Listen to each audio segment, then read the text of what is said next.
Bismillahirrahmanirrahim.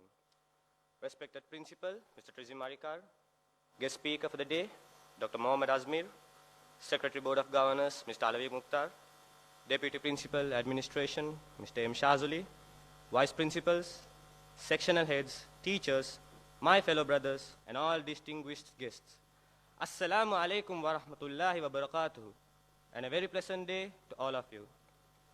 Welcome to the prestigious Founders' Day celebration of Zahira College, Colombo, a day that holds a special place in our hearts. Today, we have a delightful agenda that promises to honor our traditions and inspire our future. Founders' Day at Zahira College is a cherished annual event that celebrates the rich history, values, and achievements of the institution. It serves as a time for reflection, gratitude, and inspiration for both the college community and its supporters.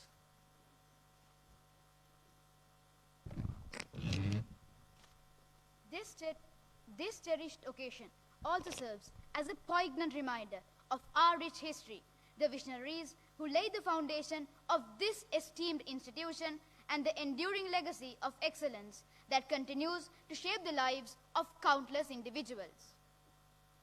I am Nafil Qasim, and on to my right is Brother Shahim. We will be your masters of today's ceremony. To set the tone, let us begin the day's proceedings with the recitation of a few verses of the Holy Quran by Master Yahya Imran.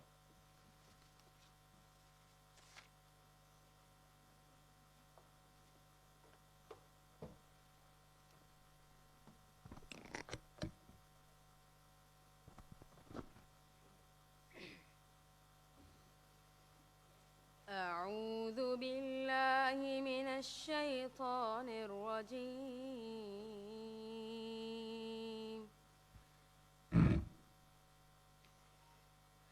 بسم الله الرحمن الرحيم.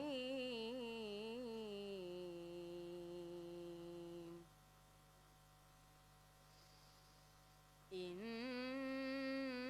الذين يتلون الكتاب الله وأقاموا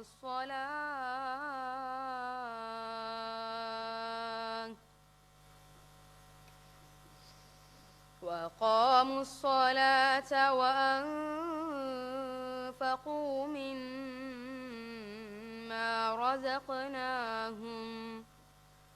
رزقناهم سرا وعلانية يرجون تجارة لن تبور ليوفيهم أجورهم ويزيدهم من فضله إنه غفور شكور. والذي أوحينا إليك من الكتاب هو الحق مصدقا لما بين يديه إن الله بعباده لخبير بصير. ثم أورثنا الكتاب الذين اصطفينا من عبادنا فمنهم ظالم لنفسه ومنهم مقتصد ومنهم سابق بالخيرات بإذن الله ذلك هو الفضل الكبير. جنات عدن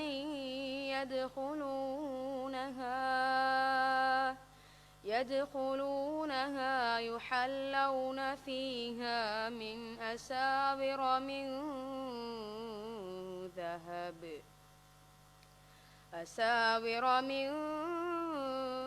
ذهب ولؤلؤا ولباسهم فيها حرير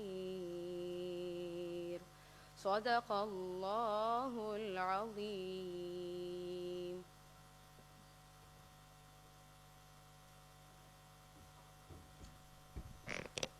Now please rise for the national anthem, a symbol of unity and patriotism, followed by our college song, which will echo through these halls as a testament to the pride we feel in our institution.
Thank you. You may take your seats.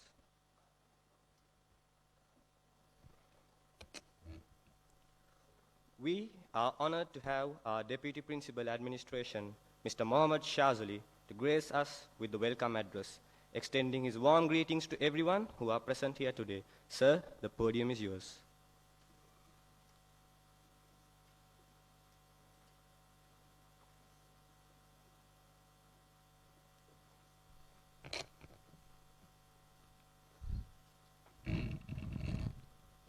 Bismillahirrahmanirrahim. Respected Principal Sir, our guest speaker, Dr. Azmir, the Secretary to the Board of Governors, Mr. Alavi Mukhtar, respected members of the Board of Governors, including the Chairman and the members of the Mosque Committee representing the board, former principals, Mr. Jeffrey, who had been with us for some time. We warmly welcome all of you. The members of the PTA, members of the OBA, members of the senior management, and also the parents who are here to witness your son's achievement, and my dear Zahirians who are going to be part of this memorable event today. Assalamu alaikum wa rahmatullahi wa barakatuhu. May I take this opportunity to welcome all of you for this great event which speaks the loud the history of the college. Zahira, which is the oldest Muslims private school in the country, has been conducting this Founders Day continuously for the last couple of years, and it has taken different development, and now it has taken the shape of not only including the main foundation oration, Founders Day oration, but also it has the participation of the teachers and students when they perform their achievements at this stage. So, in this memorable occasion, your presence is really highly appreciated. These days, conducting an event under this unfavorable weather, that inclement weather, is a very huge task. Amidst those unfavorable conditions, your presence here is really, really making us feel happy and see this hall is being filled by your valued presence. So, let me wish all of you a very good and very fruitful evening with the Founders Day events, especially with the Founders Day oration that is going to take place today and is going to be done by Dr. Azmir. So once again, may I welcome all of you and enjoy today's program. Thank you.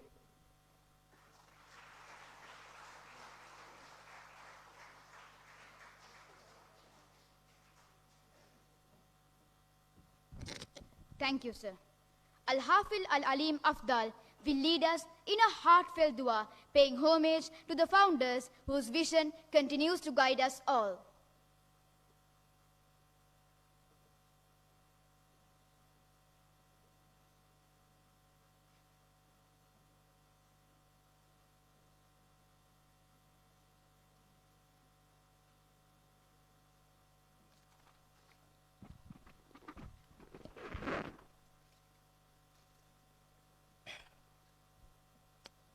அஸ்ஸலாமு அலைக்கும் வரஹ்மத்துல்லாஹி வபரகாத்துஹு. இந்த அரிய சந்தர்ப்பத்திலே ஜாஹிராவினுடைய ஆரம்ப காலம் தொடக்கம் இன்றைய நாள் வரை அதனுடைய வளர்ச்சியில் பங்களிப்பு செய்த அனைவருக்குமாக வேண்டி துஆ செய்வதற்காக இருக்கிறேன். இன்ஷா அல்லாஹ்.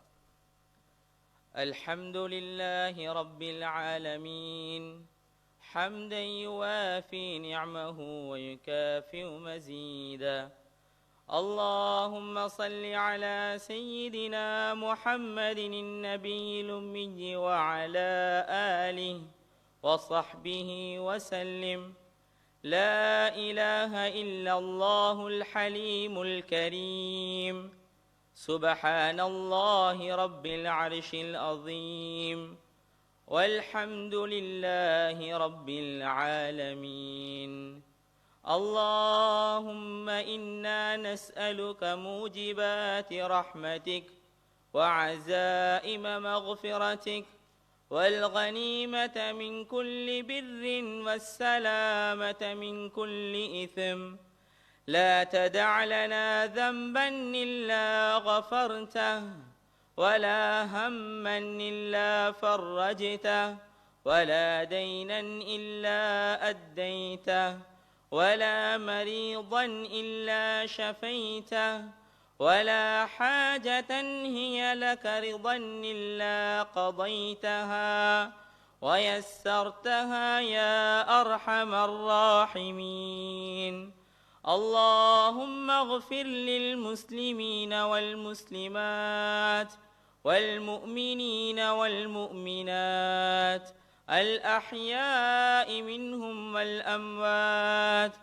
اللهم ارحم مؤسسي هذه المدرسة الزاهرة المرحومين سيد ست لبي وعبد الغفور وعبد العزيز. اللهم اغفر لهم وارحمهم وغيرهم من المؤسسين لهذه المدرسة. اللهم تقبل سعيهم وجهودهم. اللهم تقبل سعيهم وجهودهم وأدخلهم الجنة. اللهم اغفر لهم وارحمهم وعافهم واعف عنهم وأكرم نزلهم ووسع مدخلهم واغسلهم بالماء والثلج والبرد ونقهم من الخطايا كما ينقى الثوب الأبيض من الدنس. اللهم اغفر لهم. اللهم إنا نسألك الأجر والثواب والرحمة والبركة والعافية لكل من كان خير عون لبناء هذه المدرسة الزاهرة ولتطويرها وترقية مستواها التعليمي. اللهم تقبل منا ما كان صالحا وأصلح لهم ما كان ناقصا. اللهم تقبل هذه المدرسة الزاهرة وبارك فيها وبارك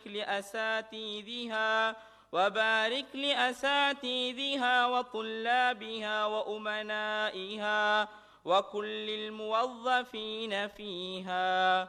اللهم احفظ هذه المدرسة الزاهرة وأهلها من كل شر وبلاء ومصيبة برحمتك يا أرحم الراحمين. ربنا آتنا في الدنيا حسنة وفي الآخرة حسنة وقنا عذاب النار. وصلى الله على سيدنا محمد وعلى آله وصحبه وسلم والحمد لله رب العالمين.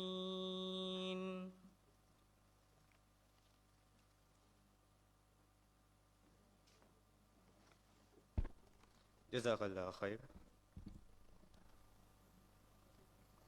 Ladies and gentlemen, it's time to celebrate the incredible talents and achievements of our brilliant students. Under the given themes, our students have poured their hearts into essays, speeches, short films that reflect the values, the passion, and the unwavering commitment to excellence that our school proudly presents.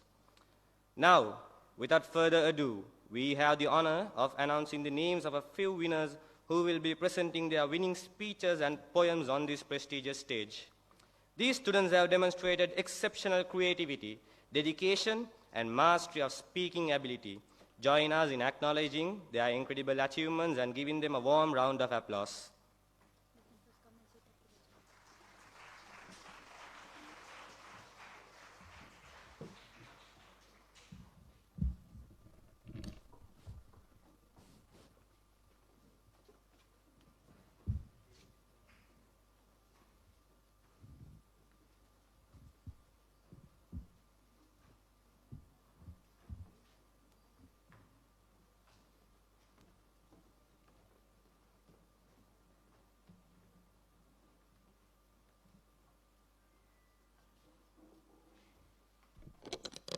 At first, let us welcome Master A.M. Hassan of 3EB to deliver his speech.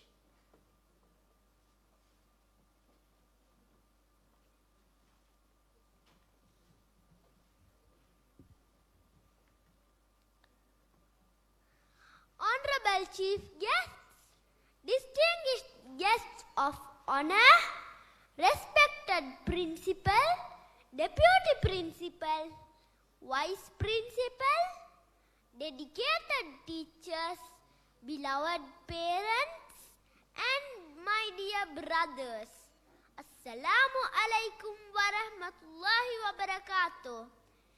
As I stand before you today, I am filled with immense pride as a proud Zahirian, eager to share with you the incredible experiences and opportunities that Zahira College Colombo has provided me. Zahira College, with its rich history and tradition, has been a pillar of excellence in education for many years. Our dedicated teachers go above and beyond to prepare us for a successful future. Their tireless efforts have shaped me into the confident and capable individual that I am today. Zahira College has also provided me with numerous opportunities to showcase my skills and compete in various competitions. I eagerly await the opportunity to represent my school and bring honor to our beloved school. Zahira College has always been a strong advocate to the holistic development of its students through various extracurricular activities. I am grateful to my school for including swimming as a subject in our timetable. This unique offering has allowed me to learn essential swimming skills and to develop a strong understanding of water safety. Being a Cub Scout has allowed me to engage in various activities to learn essential survival skills and many other important values.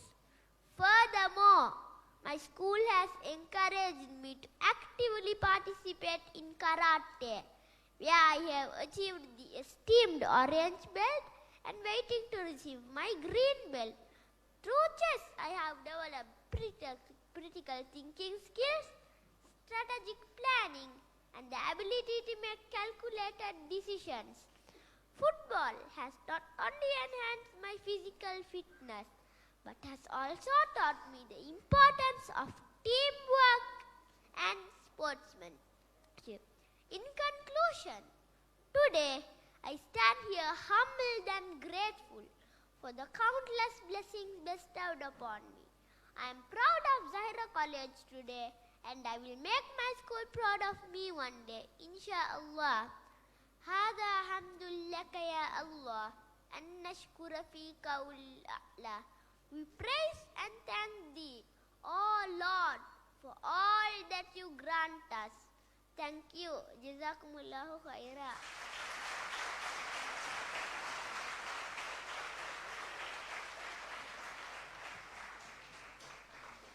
Next, I have the pleasure of inviting TAT Azan of 5SB to grace the stage with his poem.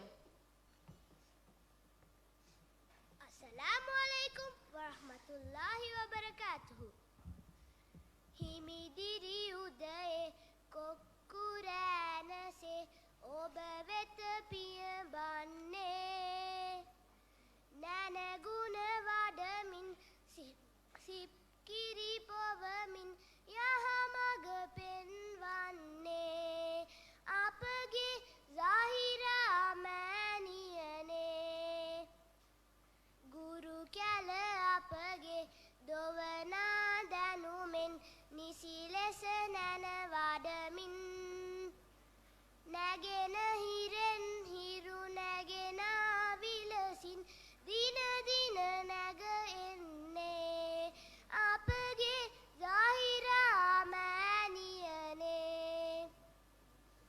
ක්‍රීඩාවෙන් පෙරටම ගොස් ජයගෙන Zahira නාමය දසතම පැතිරෙන්න විදුමවගේ අභිමානය රකිමින් දින දින වැජඹෙන්නේ අපගේ Zahira මෑණියනේ 131 වසරක් සපිරුණු අපමණ මෙහෙයක් ඉටු කරමින් දිනු දින දින ජයටම වෙත පිය නගමින් නිති නිති වැජඹෙන්නේ අපගේ Zahira මෑණියනේ හිමිදිරි උදයේ කොක්කුරෑනසේ ඔබ වෙත පියඹන්නේ නැනගුණ වඩමින් සිප් කිරි පොවමින් යහමග පෙන්වන්නේ අපගේ Zahira මෑණියනේ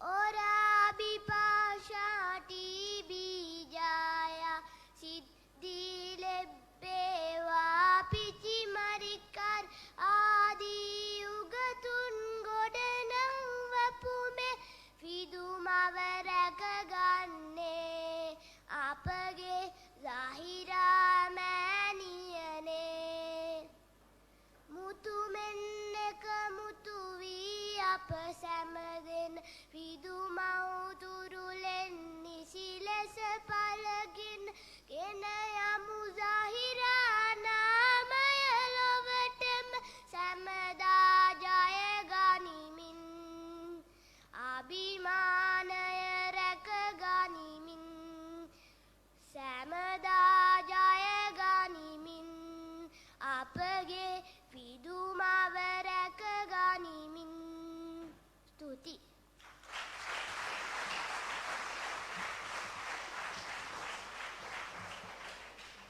Now, let us give a round of applause to M. Mubin Argam of 4TB who will be sharing his speech.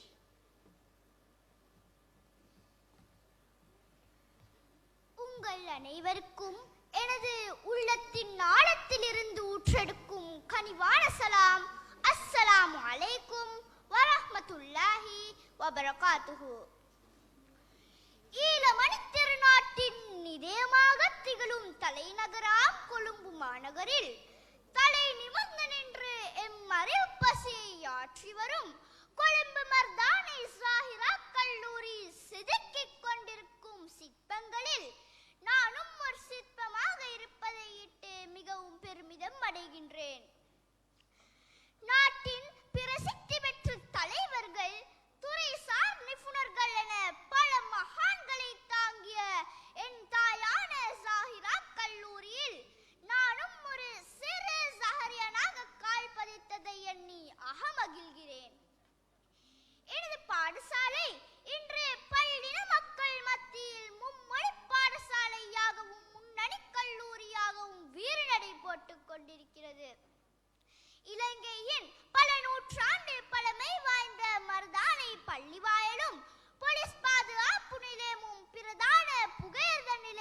மட்டுமன்றி தென்னாசியாவின் மிக உயர்ந்த கோபுரமான தாமரை கோபுரம் என நாட்புறமும் சூழ நடுவில் கம்பீரமாக காட்சியளிக்கிறது எனது பள்ளிக்கூடம். இப்படிப்பட்ட ஒரு அழகிய அமைவிடத்தை கொண்ட இக்கல்லூரியின் உருவாக்கத்தில் பல முன்னணி முஸ்லிம் தேசிய தலைவர்கள் பங்களித்திருப்பது எம் அனைத்து சாரியன்களுக்கும் பெருமைக்குரிய விடயமென்றால் அது மிகையாகாது. அது மட்டுமல்லாமல் கல்வித்துறையில் தரமான ஆசிரியர்களை தேர்ந்தெடுத்து மாணவர்களை பயிற்றுவிப்பதில் எமது பாடசாலைக்கு நிகர் எதுவும் இல்லை. இதனால் தான் இன்று சகல பரீட்சை பெறுபேறுகளும் எமது நெஞ்சை நிமிர்த்தி சொல்லும் அளவிற்கு உயர்வடைந்துள்ளன. அது மட்டுமா, எமது கல்லூரியின் விளையாட்டுத் துறையும் கல்வித்துறைக்கு சளைத்ததல்ல. விளையாட்டுத் துறையிலும் எமது வீரர்கள் தேசிய மற்றும் சர்வதேச மட்டங்களில் வெற்றிகளை குவித்து ஜாஹிரா என்ற நாமத்தை வானுயர வைத்துள்ளனர். இவ்வாறு எம் ஜாஹிரா மேலும் பல சிகரங்களை தொட என் மனதார வாழ்த்தி விடை பெறுகிறேன். வாழ்க ஜாஹிரா, வளர்க ஜாஹிரா. நன்றி.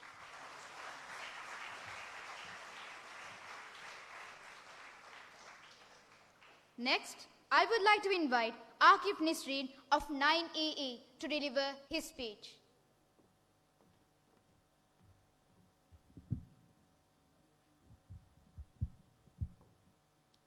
Respected principals, vice principals, sectional heads, teachers, parents, and my dear brothers. Assalamu alaikum wa rahmatullahi wa barakatuh.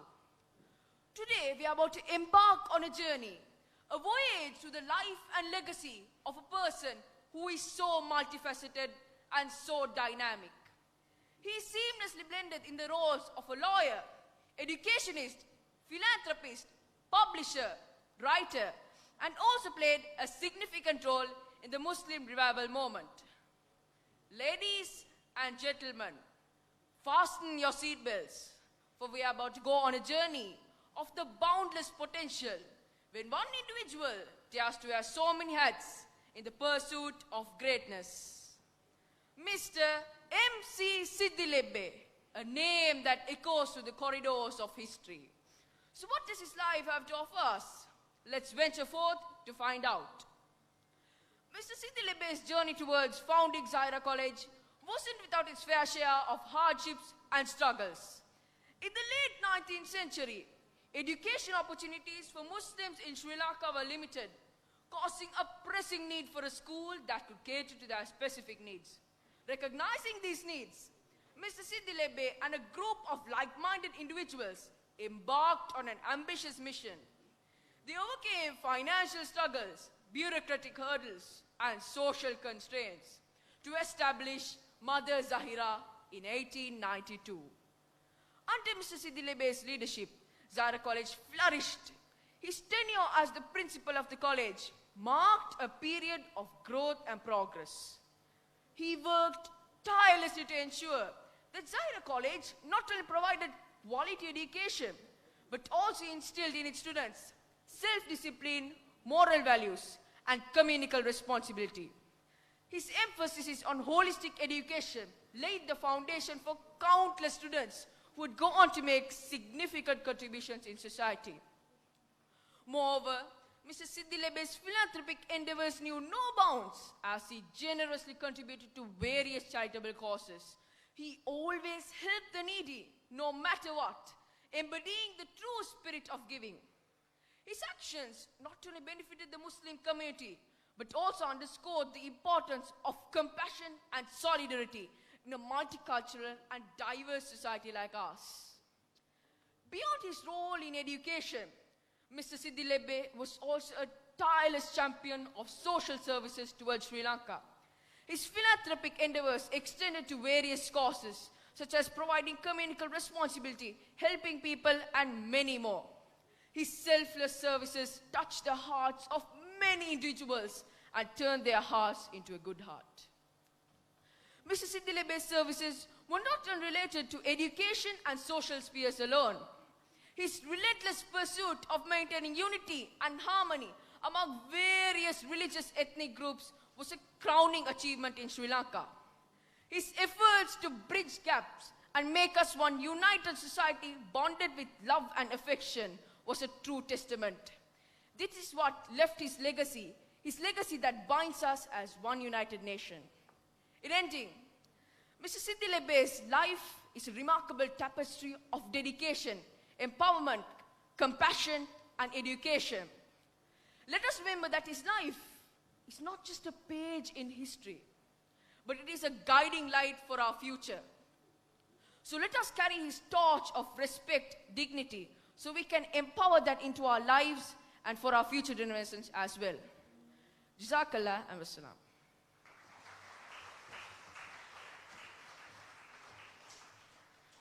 Up next is a poem by Umar Ahmed of 10AC.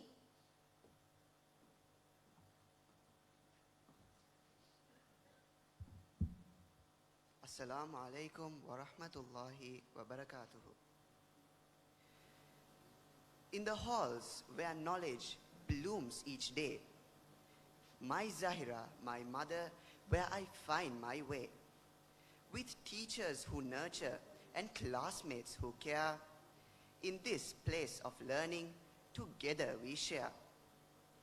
My Zahira, my mother, cradles my dreams. In your embrace, life is richer, it seems. From ABCs to the mysteries of space, here I learn in this special place. In the library's silence or the playground's glee, my Zahira, my mother, is where I'm free. To explore, to question, to laugh and cry. Here every moment is a chance to fly. Through every challenge and every test, you guide me to be my best. My Zahira, my mother, forever I'll hold in the books of my heart with letters of gold. Thank you, dear Zahira, for all that you do. I will forever cherish you. In your embrace, I'll always stay. My Zahira, my mother, come what may. Thank you.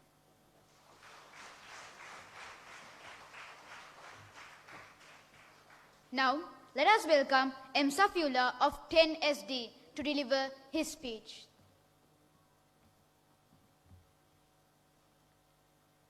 Bismillahirrahmanirrahim. Assalamu alaikum wa rahmatullahi wa barakatuhu. Garu විදුහල්පතිතුමාගෙන්ද නියෝජ්‍ය විදුහල්පතිතුමාගෙන්ද උපවිදුහල්පතිවරුන්ගෙන්ද ගුරුවරුන්ගෙන්ද දෙමාපියන්ගෙන්ද මාගේ දයාබර සහෝදරයන්ගෙන්ද අවසරයි. මඩ වගුරක පිපුණු මල්ගොමුවක් මෙන් එකල සමාජයේ වෙළඳාමට පමණක් සීමා වූ ජන සමූහයක් අධ්‍යාපන යන සුරවිමන කරා කැඳවීමට 1892 දී Zahira විදුහල බිහිවිය. එහිදී පුරෝගාමී කුලස කටයුතු කළ MC සිද්දි ලෙබේ මහතා විසින් රටට සහ Zahira විදුහලට කළ සේවාවන් පිළිබඳව කතා කිරීමට අවස්ථාවක් සලසා දුන් සර්ව බලධාරී අල්ලාහ් තාලාට මාගේ කෘතඥතාවය පුද කරමි. අල්හම්දුලිල්ලාහ්. 1838 ජූනි මාස 11 වන දින සෙන්කඩගලපුරයේ MC සිද්දි ලෙබේ මහතා උපත ලැබිය. මෙතුමා නීතිඥවරයෙකු, විශාරදයෙකු, දාර්ශනිකයෙකු, ප්‍රකාශකයෙකු හා දූරදර්ශී මුස්ලිම් සමාජ නායකයෙකු බවට පත්විය. සිද්දි ලෙබේ මහතාට අවශ්‍ය වූයේ මුස්ලිම් සමාජයේ සැබෑ තත්වය එනම් ආර්ථික, සමාජීය, සංස්කෘතික හා ආධ්‍යාත්මික මට්ටමින් ඔවුන් ලද පසුබැස්ම ඔවුන්ට වටහා දීමටය. මෙම සමාජය සංශෝධනය කිරීමට මුස්ලිම් නේසන් යන සංගරාව මෙතුමා විසින් පළ කළේය.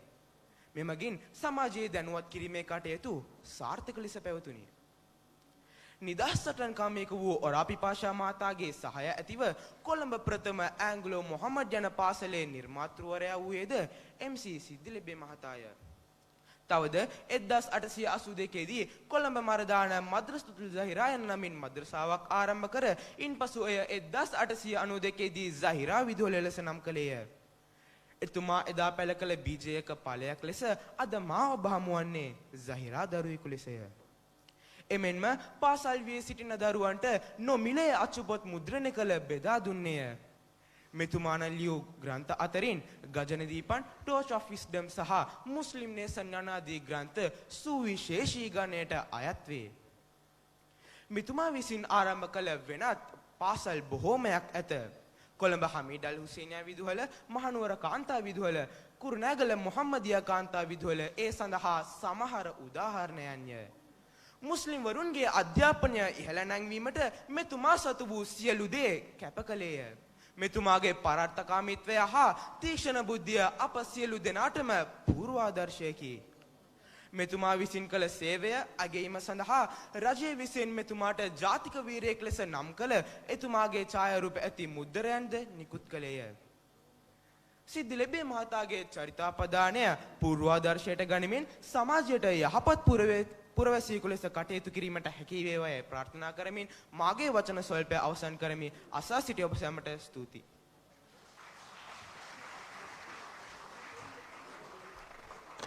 Thank you, brothers, for capturing the essence of our school's pride.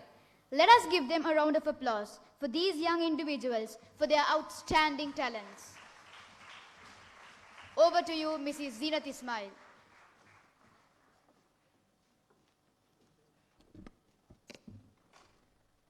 In the spotlight's gentle glow they stand, teachers whose verses like magic expand. Winners of a poetry competition they are, guiding their students both near and far. With chalk and prose they've sculpted minds, now with poems they've left us entwined. In classrooms filled with wisdom and grace, they've shown that poetry is an art to embrace. Their words are more than just ink on a page. They are lessons of life, wisdom of age. Through metaphors, rhythms, and rhymes, they've captured our hearts countless times. In the teacher's performance, a poet's soul, their verses make us feel whole. They've taken the stage and they've won with poems and shine like the morning sun. So let us applaud their lyrical feat. In the world of poetry, they can't be beat. These teachers, both wise and bright, illuminate our minds with poetic light. Let me introduce the winners of the teachers category. Miss M. Fuad Shifna Sahan, Miss Mohammad Sharifuddin Saumya, Mr. Pidambaran Balasidaran, Miss Tuan Ansar Fatima Sauda, Miss Minza Manzir, Miss Ali Fatima Nazhat, Mr. Rajaratnam Umesh Kumaran, Mr. Tuan Nafi Qasim, and Miss Fatima Farsha Rumi. The stage is yours.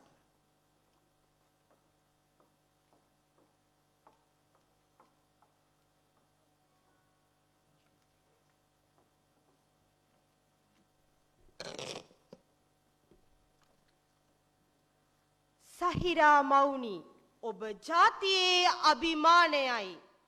ගලා යන ජීවිතේ අතරමඟ හමු වූ නොමැකෙනා එක් සොඳුරු තොටුපළකි. කවි කතා සිතුවමුත් ගණන් විදු දස්කමුත් ජීවිතේ පාඩනුත් උගන්වන සිප්හලකි. මහා සැඩවැසි දරා ඉඩෝරෙට මුහුණ පා සිනාසෙන හැටි හොඳින් කියා දෙන විදුබිමකි. ආගමී බැමිලි හා ජාති බේදය නසා සැවොම එක් වී එකට හඬ නගන ගීතයකි. පුංචි අංකුර දිනක මහා ගස්වනු පිණිස ආදරෙන් සිප්පොහොර තවරනා ගුරු කැලකි. ගුරු කැලකි. අඳුර පරදා දීප්තියෙන් දිස්වන ජනනි දයාබර ඔබ දිදුලන තාරකාවකි. නැනවත්ව ගුණවත්ව සිංහයන් දැයට පුදන විදුබිමයි සහිරා රටට අභිමානයකි. තවත් සියවසක් ඔබට රනින් පිටු පෙරලන්න දෙවිඳුනි අල්ලා යදිමි ඔබේ ආසිරි. ස්තුතියි.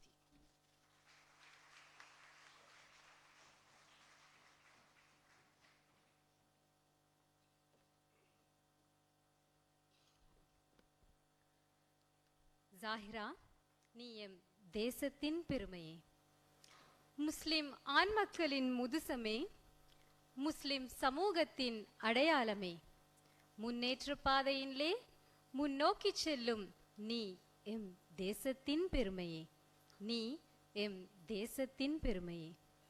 இஸ்லாமிய மறுமலர்ச்சியால் இலங்கை தேசம் பெற்ற பொக்கிஷமே, உனை இத்தேசத்திற்கு உவந்தளித்த ஒராபி பாஷா சித்திலப்பை வாப்பிச்சு மறைக்காரெனும் உன்னத நாமங்களை புகழ்பாடும் இத்தேசம் நிதமே.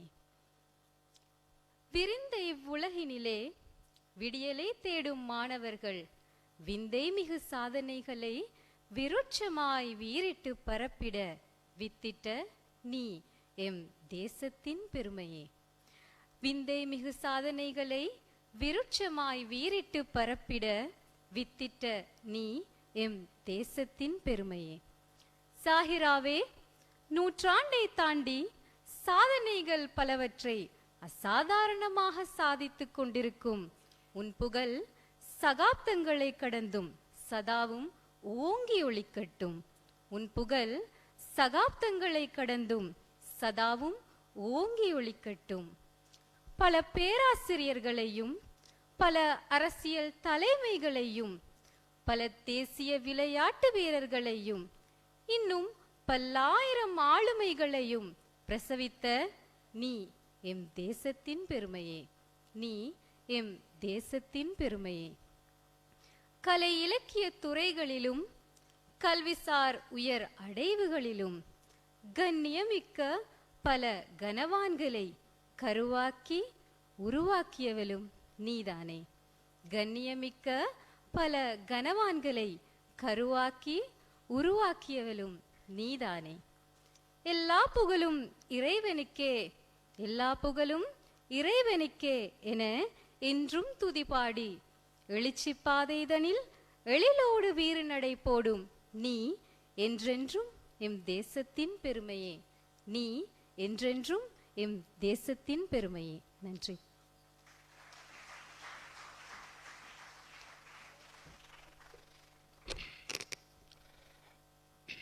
எங்கள் வாழ்வும் பலமும் மங்காத தமிழ் என்று சங்கே முழங்கு என்று பாவேந்தர் பாரதிதாசனின் வரிகளை முன்வைத்து அவைக்கு சிரம் தாழ்த்தி ஜாகிரா அன்னையின் புகழ்பாட வந்துள்ளேன். தேசத்தின் பெருமை என் அன்னை சாகிரா. தரணியில் தன்னலமற்ற சேவை செய்ய வந்த அன்னையே, தமிழ் சொல் மாலை சேர்த்து துதிக்க வந்தேன் உன் பிள்ளையே. சாகிரா எனும் நாமம் பூண்ட உன் சாதனைகள் தொடும் விண்ணையே, சாதனைகள் பல செய்து சாதித்திட வைக்கிறாய் எம்மையே. சாகிரா எனும் நாமம் பூண்ட உன் சாதனைகள் தொடும் விண்ணையே, சாதனைகள் பல செய்து சாதித்திட வைக்கின்றாய் எம்மையே. சித்திலப்பை என்னும் சிந்தனையாளன் சிரம் நின்ற சிந்தையே, சித்திலப்பை என்னும் சிந்தனையாளன் சிரம் நின்ற சிந்தையே, சிறப்புடன் எம்மவரை சீர்படுத்துகின்றாய் அது உண்மையே. மருதானையில் மங்கா புகழுடன் மிளிரும் மங்கையே, நான் மரணிக்கும் வரை வாழ்த்திக் கொண்டிருப்பேன் உன்னையே. மருதானையில் மங்கா புகழுடன் மிளிரும் மங்கையே, நான் மரணிக்கும் வரை வாழ்த்திக் கொண்டிருப்பேன் உன்னையே. 19ஆம் நூற்றாண்டில் வித்திட்டார் உனக்கு வாப்பிச்சி மறைக்கார். 19ஆம் நூற்றாண்டில் வித்திட்டார் உனக்கு வாப்பிச்சி மறைக்கார். பத்திரமாய் இந்த விருட்சத்தை இன்று வளர்க்கின்றார் ரிஸ்வி மறைக்கார். பத்திரமாய் அந்த விருட்சத்தை இன்று வளர்க்கின்றார் ரிஸ்வி மறைக்கார். சோர்ந்ததில்லை என்றும் அவர் உன்னை வளர்க்க, சோர்ந்ததில்லை என்றும் அவர் உன்னை வளர்க்க, சொல்லுகிறோம் நீதான் என் புகழ் மெய் சிலிர்க்க, சொல்லுகின்றோம் நீதான் என் புகழ் மெய் சிலிர்க்க. பல்லின மாணவர் சங்கமித்து பலவித அறிவு பசிபோக்கும் கல்வி சத்திரமாய் திகழ்பவளே. பல்லின மாணவர் சங்கமித்து பலவித அறிவு பசிபோக்கும் கல்வி சத்திரமாய் திகழ்பவளே. பாரினில் உன்னை போல் அன்னை இன்று வரை நான் கண்டதே இல்லை, அது உண்மை. பாரினில் உன்னை போல் ஓர் அன்னை நான் கண்டதே இல்லை, அது உண்மை. சாதி மத பேதமின்றி அறிவியலும் ஆங்கிலமும் அள்ளி பருகும் அளவிட முடியாத சாகரமாய். சாதி மத பேதமின்றி அறிவியலும் ஆங்கிலமும் அள்ளி பருகும் அளவிட முடியாத சாகரமாய் திகழும் சாயிராவே, சாதிக்கின்றோம் உன் பிள்ளைகள் சாகிரியனாய் நின்று அதுவும் மின்று. என்னவென்று உன் புகழ் பாடுவேன், நான் எத்துணை முறை இன்சொல் சேர்த்தாலும் ஈடாகவில்லை உன் பெருமைக்கு அவையெல்லாம். நான் எத்தனை முறை இன்சொல் சேர்த்தாலும் ஈடாகவில்லை உன் பெருமைக்கு அவையெல்லாம். கல்வியில் மாத்திரமன்றி உதை பந்தாட்டத்தில் உச்சம் தொட்டு உருவாகி இருக்கின்றோம். கல்வியில் மாத்திரமின்றி உதை பந்தாட்டத்தில் உச்சம் தொட்டு உருவாக்கி இருக்கின்றோம். உன் பிள்ளைகள் நாம். பிள்ளையின் பெருமை பெற்ற உன் அந்த அன்னைக்குத்தானே, பிள்ளையின் பெருமை பெற்ற அன்னைக்குத்தானே. இலை கூட்டத்தினில் மறைந்திருக்கும் காயாய் மாணவர் உள்ளங்களில் உறங்கி கிடக்கும் உயர்வேறு சிந்தனையெல்லாம் செயலாக்க வலிவம் கொடுத்த அன்னையே, உன் மடியில் தவழ்ந்தவர்கள் இன்று உயர்ந்து நிற்கின்றார்கள். உன் மடியில் தவழ்ந்தவர்கள் இன்று உயர்ந்து நிற்கின்றார்கள். நீ வெறும் கல்லால் மண்ணால் ஆக்கப்பட்ட கட்டிடம் இல்லை அம்மா. நீ வெறும் கல்லால் மண்ணால் ஆக்கப்பட்ட கட்டிடம் இல்லை அம்மா. எங்கள் நாடி நரம்புகளில் ஊறி நிற்கும் உயிர் மூச்சு, எங்கள் நாடி நரம்புகளில் ஊறி நிற்கும் உயிர் மூச்சு. உன்னை என்றும் சிறப்பிக்கும் என் பேச்சு, உன்னை என்றும் சிறப்பிக்கும் என் பேச்சு. நடமாடும் நூலகமாம் சிவத்தம்பியை தந்தவள் நீ, நடமாடும் நூலகமாம் சிவத்தம்பியை தந்தவள் நீ. உன் மீதான பாசம் என்று வற்றாத நதியாய் ஓடிக்கொண்டே இருக்கும், அது ஓடிக்கொண்டே இருக்கும் என்றும் சிறு துளியாய் வற்றாது. வாய்ப்புக்கு நன்றி.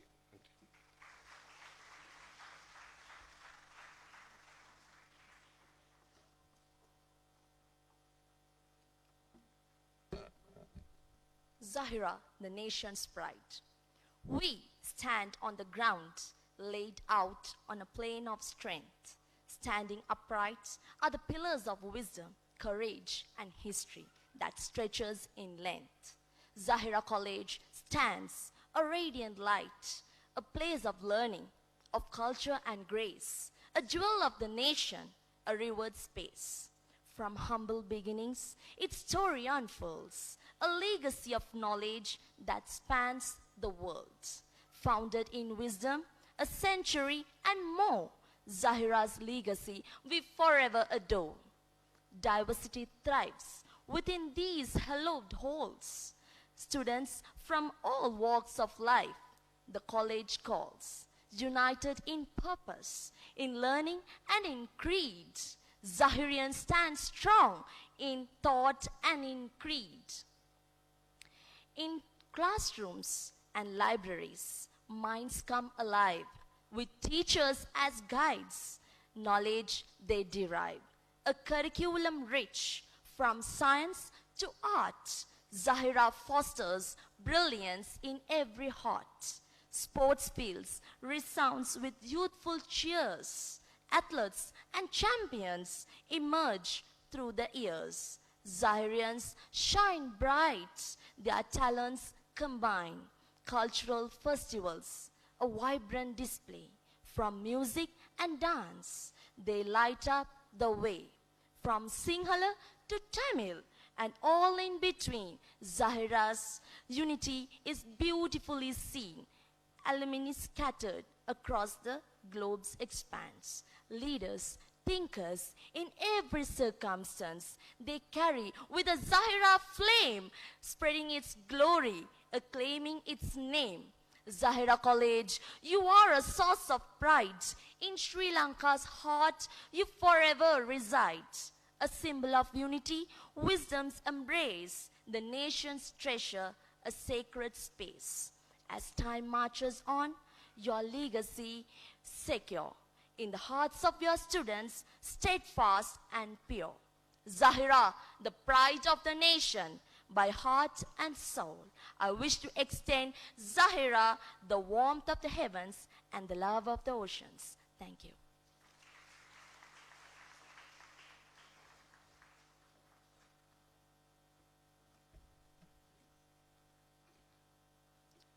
கருவறைக்கு முன் தொடங்கி கல்லறைக்கு பின் வரையும் கருணை காட்டி எமை காக்கும் இறைவன் பெயர் கொண்டு துவங்குகிறேன். பிஸ்மில்லா.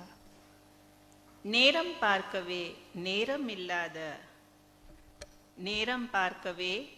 இல்லாத இக்காலத்தில் இக்கவிதைகளை கேட்பதற்காக நேரம் ஒதுக்கிய அனைவருக்கும் என் இனிய சலாம். அஸ்ஸலாமு அலைக்கும் வரஹ்மத்துல்லாஹி வபரகாத்துஹு. சித்திலெபையின் எண்ணத்தில் விதைத்ததை வாப்பிச்சி மறைக்கார் கை வண்ணத்தில் உருவாக்க அராபி பாஷா அழகிய நாமம் சூட அருமையாய் உருவானது நம் மദ്രസത്തു ஜாஹிரா.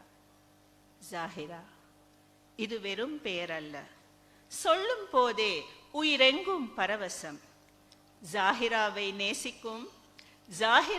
நேசிக்கும் ஒவ்வொருவரும் அதை உணர்வது நிதர்சனம். 100 ஆண்டுகள் பழமை, என்றும் மங்காத இளமை. பூத்து குலுங்கும் மாணவ சமூகம், இங்கு பூங்காற்று கூட புதுமணம் வீசும். அகன்ற மைதானம், சுற்றி அழகூட்டும் மரங்கள், கம்பீரமான கட்டிடங்கள், கற்றுத் தேர்ந்த ஆசிரியர்கள். கல்வியில் புகலிடம், விளையாட்டில் தனியிடம், மாநிலத்தில் முதலிடம், என்றும் சூடும் ஜாஹிரா மணிமகுடம். மதிப்பின் ஆனந்த சங்கரி முதல் வழக்கறிஞர் அலி சப்ரி வரை பாராளுமன்றத்தில் வீற்றிருக்க, அன்று பென் நவரத்ன, இன்று ராத் கரீம் கிரிக்கெட்டில் பெயரெடுக்க, பேராசிரியர் செல்வநாயகம், தினகரன் பிரதம ஆசிரியர் சிவகுருநாதன், இன்னும் பெயர் சொல்லக்கூடிய பலர் பாரெங்கும் பரவி சிகரங்களை தொட, உள்நாட்டிலும் வெளிநாட்டிலும் ஜாஹிராவின் கண்மணிகள் மருத்துவ பீடம் தொடங்கி கலை பீடம் வரை கால்பதிக்க, நிந்தனைகள் பல தாண்டி நித்தம் குவிந்திடும் வெற்றிகள்.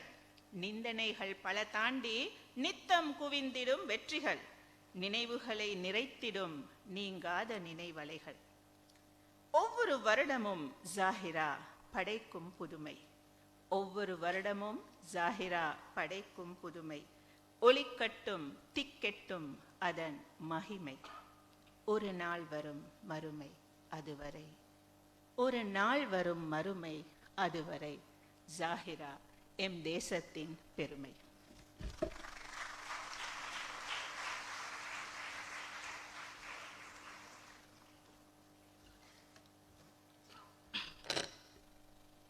தேசத்தின் பெருமை ஜாஹிரா. வாழ்க்கை பயணத்தின் திசை காட்டி ஆண்மகன். அவன் வழி நம்பளி என பலருக்கு ஒரு முன்மாதிரி அவன். குடும்பத்தின் முதுகெலும்பு ஆண்மகன், தேசத்தின் உதிரம் ஆண்மகன். பல்லாயிரம் ஆண்மக்களை உயிருக்குள் அடை காத்து கல்வியோடு பண்பாட்டையும் பண்போடு போதித்து மனித மேதைகளாக்க கல்வி பாலூட்டிய அன்னையவள் ஜாஹிரா தேசத்தின் தீபமன்றோ. டிபி ஜாயா உரமிட்ட மாமரம். கல்லூரிகளுக்கெல்லாம் அன்னையவள். டிபி ஜாயா உரமிட்ட மாமரம், கல்லூரிகளுக்கெல்லாம் அன்னையவள். கல்வியிலும் விளையாட்டிலும் இன்னும் பல துறைகளிலும் உலகறிந்த தலைவர்களை, தேசம் போற்றும் வீரர்களை, சரித்திரம் படைத்த சாதனையாளர்களை அரவணைத்து வளர்த்த தாயவள் ஜாஹிரா. தாயோ சுமப்பது தன் பிள்ளையைத்தான். ஊரார் பெற்ற பிள்ளையை உலகம் போற்றும் பிள்ளையாக உயர்த்திட துடிக்கும் தாயவள் தேசத்தின் பெருமை அன்றோ. தாயோ சுமப்பது தன் பிள்ளையைத்தான். ஊரார் பெற்ற பிள்ளையை உலகம் போற்றும் பிள்ளையாக உயர்த்திட துடிக்கும் தாயவள் தேசத்தின் பெருமை என்றோ. தியாகங்கள் பல செய்து மனம் விரும்பி மானம் காத்து, விதியென்று எதுவும் இல்லை மதி கொண்டு சாதித்து, துணிவை தாரக மந்திரமாக்கி கல்லூரிக்கு உயிர் கொடுத்த அதிபர்களே, ஆசிரியர்களே, வழிகாட்டிகளே, நல்லுள்ளங்களே, உங்களுக்கு நன்றி சொல்ல அரிச்சுவடியில் எழுத்தில்லை.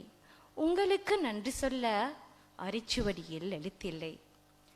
இருதயத்தின் அறைகள் 4, தேகத்தின் என்புகள் 206, எண்ணிலடங்கா நரம்புகளும் ஒன்றாக சேர்ந்து நாடி துடிப்பும் உறக்க சப்தமிட்டு சத்தியம் செய்கிறது ஜாஹிரா தேசத்தின் பெருமை என்று. உரக்க சப்தமிட்டு சத்தியம் செய்கிறது ஜாகிரா தேசத்தின் பெருமை என்று. முள் குத்தியதால் நடக்க மறுக்கலாமோ? முடிவின்றி முயற்சிப்போம், புறந்தள்ளி பயணிப்போம், வெற்றிகளை நாம் அடைவோம், உலகறிய சாதிப்போம். முடிவின்றி முயற்சிப்போம், புறந்தள்ளி பயணிப்போம், வெற்றிகளை நாம் அடைவோம், உலகறிய சாதிப்போம். நன்றி.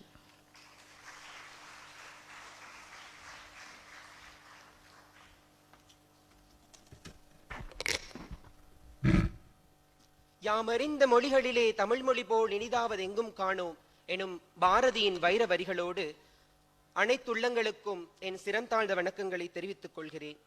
சாவகர் தினம் 2023. ஜாகிரா தேசத்தின் பெருமை. ஈழமெனும் நித்திலத்தின் அழகு மிகுறும் மருதானை மண்ணில் தன்னிகரில்லா கல்விச்சாலையே எல்லா புகழும் இறைவனுக்கே எனும் மகுட வாசகத்தின் அர்ப்பணிப்பினால் ஒளிவிளக்காகி எங்கள் அன்னை ஜாகிரா. எல்லா புகழும் இறைவனுக்கே எனும் மகுட வாசகத்தின் அர்ப்பணிப்பினால் ஒளிவிளக்காகி எங்கள் அன்னை ஜாகிரா. வாழ்கனின் நீடித்த புகழ் காலம் முழுமைக்கும், வாழ்கனின் நீடித்த புகழ் காலம் முழுமைக்கும். நீயே எம் தேசத்தின் இணையிலா பெருமிதம், நீயே எம் தேசத்தின் இணையிலா பெருமிதம். ஆனது உனக்கோ அகவை 131, ஆனது உனக்கோ அகவை 131. உன் எண்ணிலடங்கா சாதனைகளை மறுத்திடவியலாது என்றும், உன் எண்ணிலடங்கா சாதனைகளை மறுத்திடவியலாது என்றும். ஒராபி பாஷா விதையொன்று டிபி ஜாயா தழைத்த விருட்சமாய் இன்று, ஒராபி பாஷா விதைத்த விதையொன்று டிபி ஜாயா உரமிட்டு தழைத்த விருட்சமாய் இன்று. வா பிச்சி மறைக்கார் கட்டிக்காத்த அருமை நீ, AMA அசீசால் உயர்ந்திட்ட உன்னதத்தின் பெருமை நீ. MC சித்திலப்பை தன் முனைப்பில் உதயமானது கொழும்பு ஜாகிரா எனும் அறிவாலயம், கொழும்பு ஜாகிரா எனும் அறிவாலயம். மும்மொழியால் மாணாக்கர்த்தம் அறிவொளி பெருக்கி கரையிலா கல்விதனை இனிதனவே உணர்த்தியதோடல்லாது விளையாட்டெனும் உத்தேகத்தால் திறமைக்கோர் களம் அமைத்து, காலத்திற்கேற்ற தொழில்நுட்ப களம் அமைத்து, அறிவியலால் சிறந்து மேலோங்கி, அறிவியலால் சிறந்து மேலோங்கி, காலத்தின் கண்ணாடியாய் நிகழ்கால பெருமதி உணர்ந்து, காலத்தின் கண்ணாடியாய் நிகழ்கால பெருமதி உணர்ந்து, வீறுநடை போடும் கலங்கரை விளக்கம் நீ, வீறுநடை போடும் கலங்கரை விளக்கம் நீ. மரம் வளர்த்தலின் முன்னுதாரணம் நீ, பசுமை புரட்சியின் அடித்தளம் நீ, பல்துறை திறன்களின் சர்வ கலாசாலை நீ. தேசம் கடந்தும் சாதனை மாணாக்கர் பலரினது, தேசம் கடந்தும் சாதனை மாணாக்கர் பலரினது திறன்களை உலகுக்குணர்த்திய முதுபெரும் வீரன் நீ, முதுபெரும் வீரன் நீ. நினைத்து நினைத்து பூரிக்கின்ற வசீகரம் நீ, நினைத்து நினைத்து பூரிக்கின்ற வசீகரம் நீ. அயலூர் மாணாக்கருக்கும் அன்பினை சொரிந்து, அயலூர் மாணாக்கருக்கும் அன்பினை சொரிந்து, விரக்தி அறியாமல் விடுதியை வீடாக்கி, விரக்தி அறியாமல் விடுதியை வீடாக்கி, செழிப்புற கல்வி கொடுத்து செவ்வனவே கல்வியினை ஊற்றி வளர்த்து, பெற்றோரும் உற்றாரும் பெருமிதம் தான் கொண்டு கண்ணீர் மல்க வைத்திடும் கரிசனையில் அன்பில் மிஞ்சிய உயர் அன்னை நீயே, அன்பில் மிஞ்சிய உயர் அன்னை நீயே. கற்றிடும் மாணவர் தாம் ஆய்ந்த கலையுணர்ந்து அவனியில் மிளிர, மேலானவனான அல்லாவை துணை கொண்டிங்கு, மேலானவனான அல்லாவை துணை கொண்டிங்கு மதிமிக படைத்தவராய் வெற்றி கொடி நாட்டிட, உயர்ந்து விளங்கும் இமயம் நீ, உயர்ந்து விளங்கும் இமயம் நீ. சரித்திரத்தில் நீங்கா இடம் பிடித்தாய், என் நிறைந்து உயர்ந்து நிற்கும் கட்டிடங்கள் உன் வளர்ச்சியின் பரிணாமங்கள் என கட்டியம் கூறி நிற்கின்றன. புதுயுகம் படைத்திடும் ஜாலமானாய் நீ. சமுதாய சிந்தனையோடு ஒழுக்கமுடன் விழுப்பமும் தந்து, திறன் மிக்க வேட்கை விதைத்து மாணவர் தம் வாழ்வினை உயர்த்திடவல்ல நீயே எம் ஏணிப்படி, நீயே எம் ஏணிப்படி. எம் உள்ளத்தை உணர்ந்து உணர்வோடு உரமூட்டி, எம் உள்ளத்தை உணர்ந்து உணர்வோடு உரமூட்டி, உயரிய கல்வியை உண்மையாய் வழங்கி, உயரிய கல்வியை உண்மையாய் வழங்கி பார்ப்போற்ற உத்தரவாத மூட்டிய நீயே தேசத்தின் பெருமை. உறக்கச் சொல்வோம் நீயே எம் தேசத்தின் பெருமை. வாய்ப்பளித்த அத்தனை உள்ளங்களுக்கும் நன்றி பாராட்டி விடைபெறுகிறேன். நன்றி, வணக்கம்.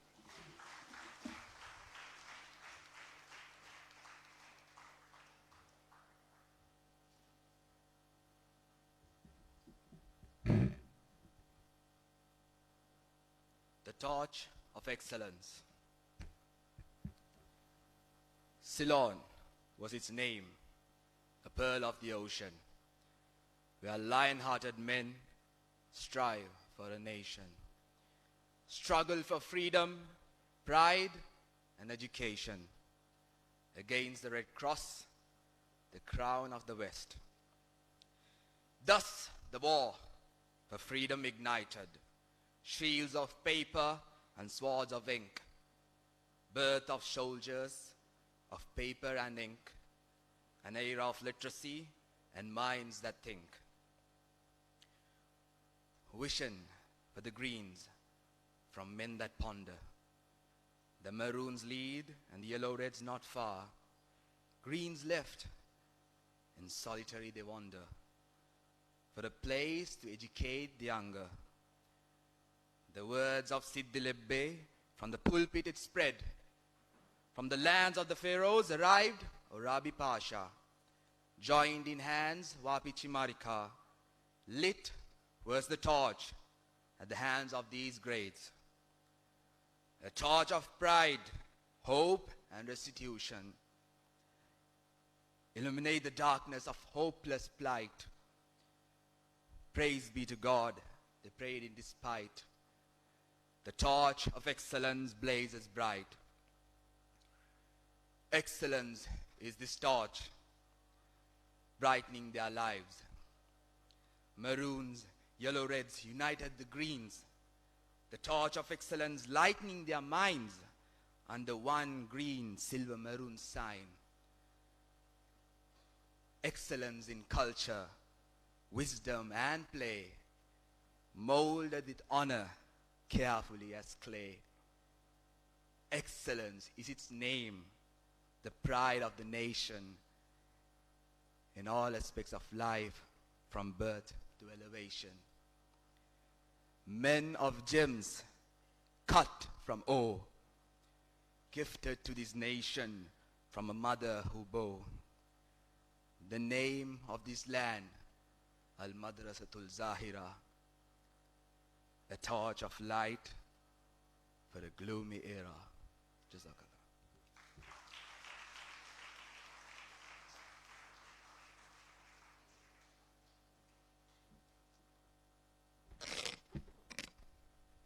Zahira, the nation's pride. With meager beginnings, a humble start, a journey embarked with a hopeful heart. Through trials and triumphs, it all began, and now as the lion who leads the clan. From humble start to towering height, a journey that's taken day and night. Standing so tall, strong and bold, 131 years old. Her story, a treasure trove of gold, a milestone to behold. Nestling here in every glory, excellence emanating from every story. Fragrant with the ideals of her pioneers, Zahirians for the future she steers. Pride of the nation, forever we stand, in unity as one across the land. Hand in hand, we face what may come. Our strength together, second to none. Be it rugger, cricket, or football's call, the winning trophy says it all. Wide proclaim within her name, glorifies all her aim. Flattering her symbolic conceit, maroon and green is truly a bliss. Maroon, a symbol of courage and might. Green for growth and the future so bright. In the hearts of many, her name resounds. for her gains and joys astound. The pride of the nation shall forever be a source of hope for all to see. 3 and 10 decades of love, blessed from the heaven above, through trials and triumphs and memories old, may her love forever unfold. To Mother Zahira, a grand salute. Into her arms, it's absolute. Pride of the nation that stands so tall to serve with love to one and all. Thank you.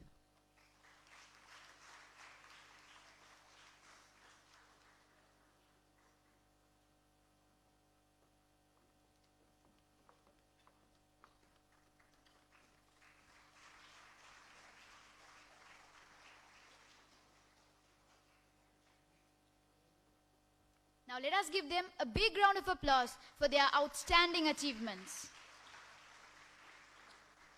Our principal, Mr. Trizimarikar, has been an exceptional pillar of strength and leadership for our institution. With his extensive experience in education and dedication, Mr. Trizimarikar has played a pivotal role in shaping our college's future. Under his guidance, we have witnessed remarkable advancements in academic activities, extracurricular achievements, and community engagement. Now, it's our privilege to invite our principal, Mr. Trizimarikar, to share his insights and thoughts with us. Please join me in welcoming our principal to the stage for his address.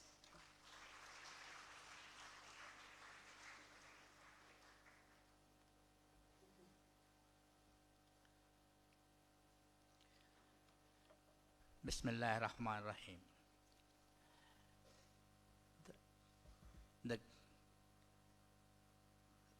The guest speaker, Dr. Mohammad Azmir, Secretary Board of Governors, Mr. Alavi Mukhtar, Chairman, Mosque Committee and Member of the Board of Governors, Mr. Subair Ghafoor,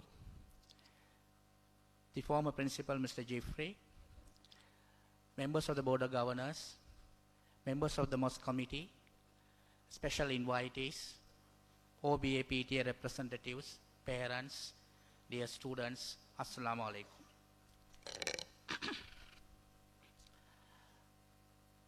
I think today we are happy to see our boys, our staff have understood the legacy of the college. The main objective of conducting the Founders' Day of this great institution is to make everybody who works and who studies in the college to understand the place where they are studying or the place they work. So we conduct the competition among the students and also the competitions among the staff. Unfortunately, this year we could not conduct the competition among the non-academic staff and also the minor staff. Otherwise, that is a normal feature of these Founders' Day activities. That is to show even a minor staff, a laborer, to the top to understand the importance of the place where they work. And also, we have been making a tradition from 2013 onwards to revive the importance of understanding the contribution that our forefathers made in order to make this place a great institution that you and I witness. So in 2013, Mr. S.H. Jamil and then Mr. Anand Sangari in 2014 and then 2015 Professor S.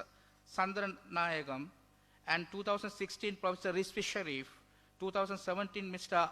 Zuhair President's Council, 2018 Professor A.G. Hussein Ismail, 2019 Mr. M.U.M. Ali Sabri President's Council, and 2020 due to the pandemic it was done on online.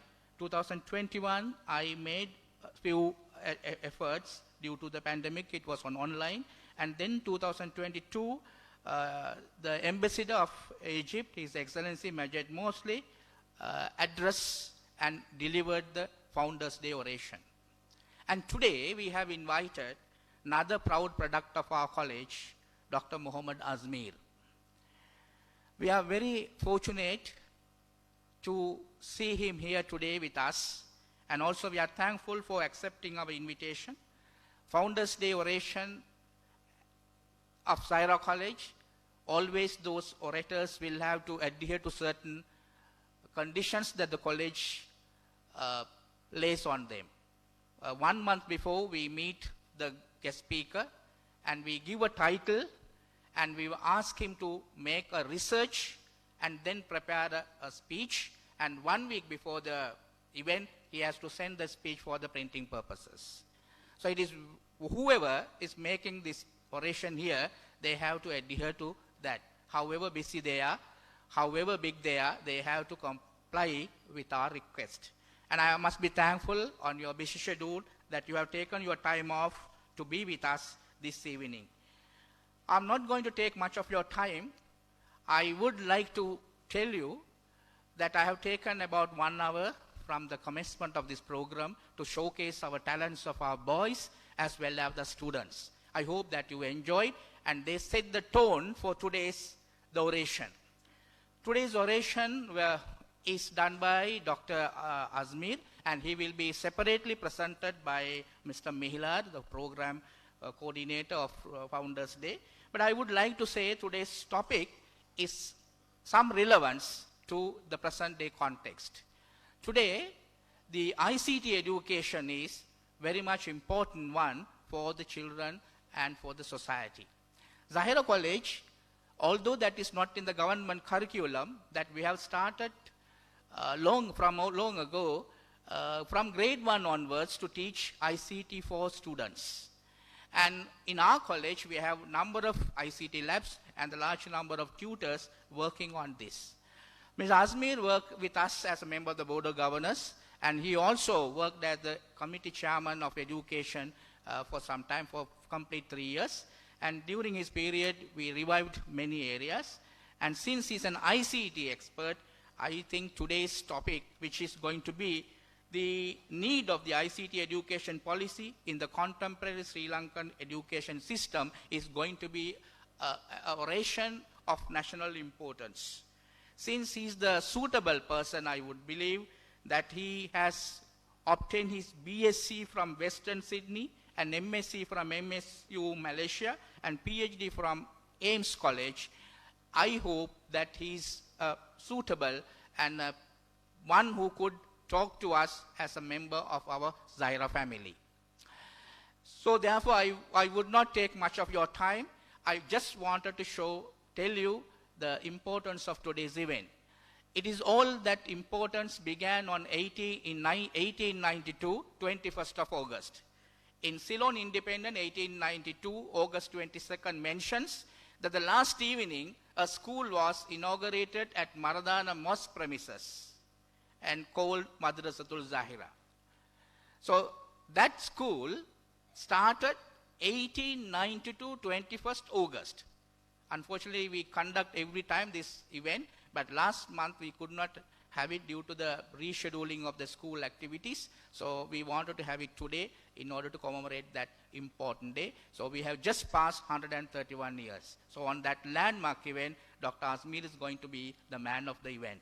So while thanking him, and I also should specially mention a word of my senior principal here, Mr. Jeffrey Hanifa, who was here all the time when we invite him. Thank you very much for your presence today, and may Almighty Allah bless all of you. Thank you.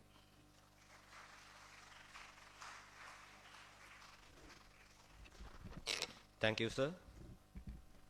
Now, I would like to extend a heartfelt invitation to the Secretary Board of Governors, Mr. Alavi Mukhtar.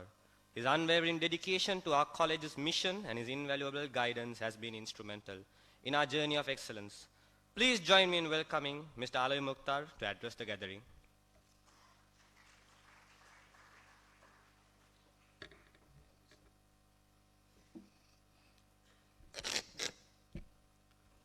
Auzu billahi minasyaitanir rajim. Bismillahirrahmanirrahim.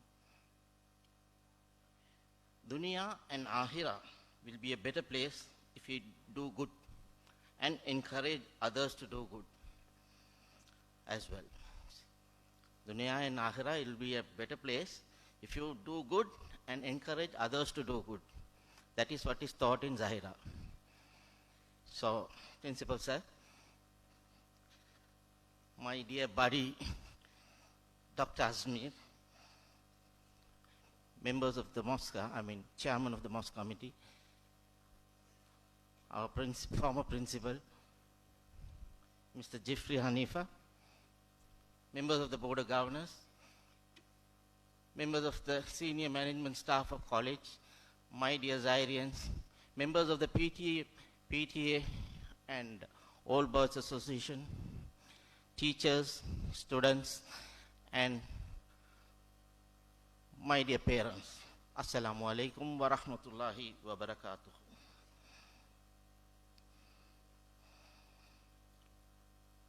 It's my pleasure to address this gathering as the Secretary of the Board of Governors. Today I am here standing in this podium just because our chairman is abroad, and on behalf of the chairman I was given a chance to speak to you all and stand in front of you. Thank you, sir, for giving me that opportunity. It's an event that will cherish in my heart, and it will go on record that I have also had a speech while my dear buddy friend giving the oration. While welcoming our guest speaker and all the distinguished invitees, I take this opportunity to speak a few words on unity, which is now lacking in our community and especially within us. Although today's oration is about the importance of ICT education and policies, our forefathers who have created this great school trusted each other with a vision towards the community. As Zahirians, we need to work together, think broader, understand each other, take decisions in consultation as a team. Most important is to trust each other. That's very important. Today I want to just mention a few things about Zahira College because the owners are here. The mosque chairman of the mosque committee is here. I think they all must understand they have given this land and this building, everything free of charge. They really need an applause for this. We should recognize they are the owners. We are not the owners. Most of the people think that Zahira College owns the mosque. No, the mosque is the owner. I want to mention this because there are several individuals who speak about this. I want to make this clear. Sir, with your permission. Today we are remembering the founders. Why? Because they have provided us an asset to the community and the nation. Now it's our duty to guide our students towards success and to mold them to face the world. And those successful Zahirians will be remembered in the future as well. Today we are speaking about these great people. Hopefully, in time to come, they will be speaking about the people who have strived to bring Zahira to that top level. On this blessed month of Rabiul Awwal, on this blessed month of Rabiul Awwal, may Allah bless all of us on the righteous path to make these things easier for us and for the future generation. Please remember, unity is a mercy and division is a punishment. Please think about that. Work as a team, work together to bring back the Zahira's glory. Assalamu alaikum wa rahmatullahi wa barakatuh.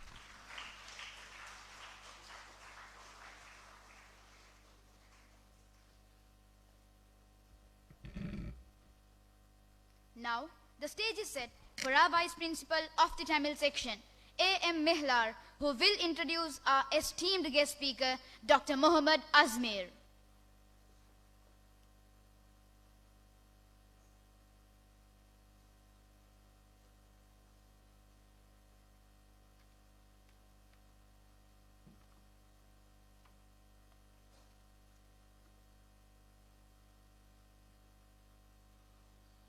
أعوذ بالله السميع العليم من الشيطان الرجيم بسم الله الرحمن الرحيم الحمد لله رب العالمين والصلاة والسلام على سيدنا محمد وعلى آله وصحبه ومن تبعهم بإحسان إلى يوم الدين.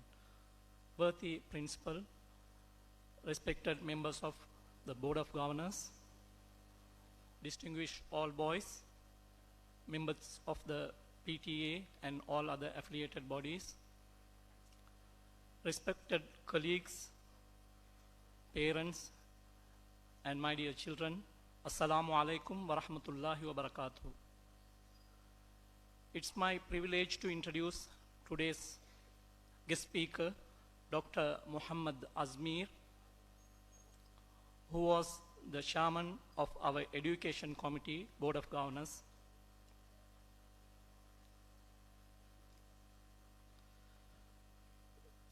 Dr. M.A. Mohammad Azmir, a true luminary in the world of technology and education, who will deliver the 131st anniversary Founders Day oration on the need of ICT education policy in the contemporary Sri Lankan education system. Dr. M.A. Mohammad Azmir is a multi-talented individual whose remarkable journey began as a student at Zahira College, Colombo in 1976. His educational foundation was laid at this esteemed institution, and it was here that his passion for technology first ignited by his electronic instructor, teacher, Mr. Zufar. Driven by curiosity and insatiable thirst for knowledge, he embarked on a journey that would see him emerge as a true Zahirian, making his mark in various fields. One of Dr. Azmir's significant achievements is his journey from analog electronics to becoming a software wizard is a testament to his dedication and brilliance. He began his higher education journey with electronics, but soon transitioned into the world of digital electronics and software development. His passion led him to become an IT teacher in his teens, sharing his knowledge with countless students. Dr. Azmir's international impact began when he relocated to the United Arab Emirates in 1989, where he quickly rose to prominence. At the age of 22, he was appointed as the general manager at a reputed institution, Micro Plus Computers, where he excelled in various departments, including software development, PC hardware sales, and computer-based training. He played a pivotal role in organizing Sharjah's first computer exhibition, the PC Expo, and designed a groundbreaking signature verification system for the Bank of Ras Al Khaimah, which earned him the UAE's Best Software of the Year award. His journey as he embraced the emerging world of the internet in 1995, Dr. Azmir became Sri Lanka's pioneer official webmaster and authored many groundbreaking websites, including pioneering multi-language content online and launching the first Sinhala online magazine. In 1997, Dr. Azmir co-founded Media Solutions, Media Sol, Sri Lanka's first multimedia house, where he led the development of innovative online and offline multimedia solutions. Dr. Azmir's contribution extend beyond the realm of technology. He played a key role in nurturing the tech entrepreneurial landscape in Sri Lanka. His leadership at Concept Nursery, Sri Lanka's first technology business incubator, and his involvement in securing a World Bank grant to promote entrepreneurship culture have left an indelible mark on the country's IT industry. He has worked tirelessly to build partnership between Sri Lanka and US-based companies, shaping the future of the IT industry in Sri Lanka.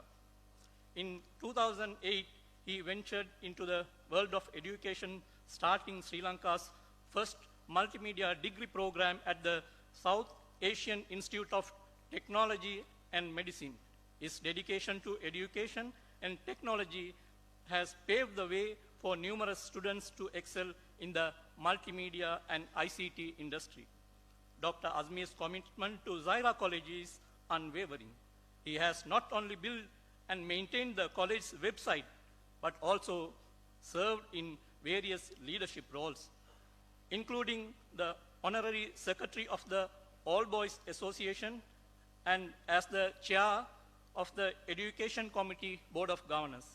His strategic vision has played a crucial role in elevating the college's academic achievements and transforming the Zahira College Library into a learning center. As an accomplished lecturer, Dr. Azmir's friendly teaching style has endeared him to students at various higher education institutes. Beyond his professional achievement, Dr. Azmir dedicates his time to numerous voluntary activities, demonstrating his commitment to making a positive impact on society. Mr. Azmir was conferred a doctorate for his study on mobile computing and operational efficiency in the fast-moving consumer goods distribution sector in Sri Lanka. Also, he earned an MBA at Western Sydney University. Presently, he is the head of the Department of Information Technology, Sri Lanka Technological Campus Research University.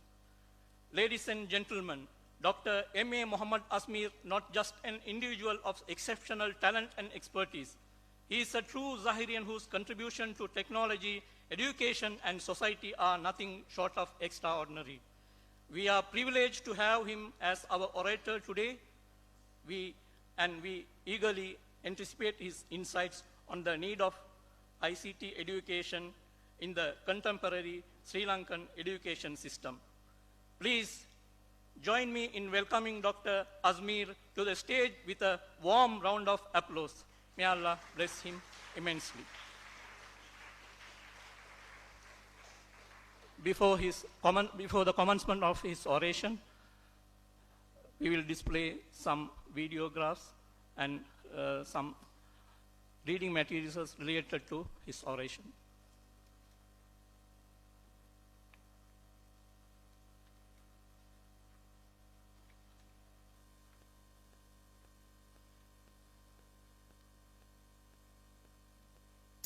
The London Stock Exchange receives over 20,000 round-trip orders a second. Our software solutions enable that. Cisco processes 10,000 orders per hour. Our software solutions enable that too. Expedia facilitated over $88 billion worth of bookings in 2017. We're part of that as well. And the list of companies and brands around the world that use Sri Lankan solutions, platforms and technology goes on. Great technology is achieved through ingenuity. Sri Lanka has a lot of it, and the world's coming to us for it. Sri Lankan IT firms create revolutionary IP products, impacting users across the globe.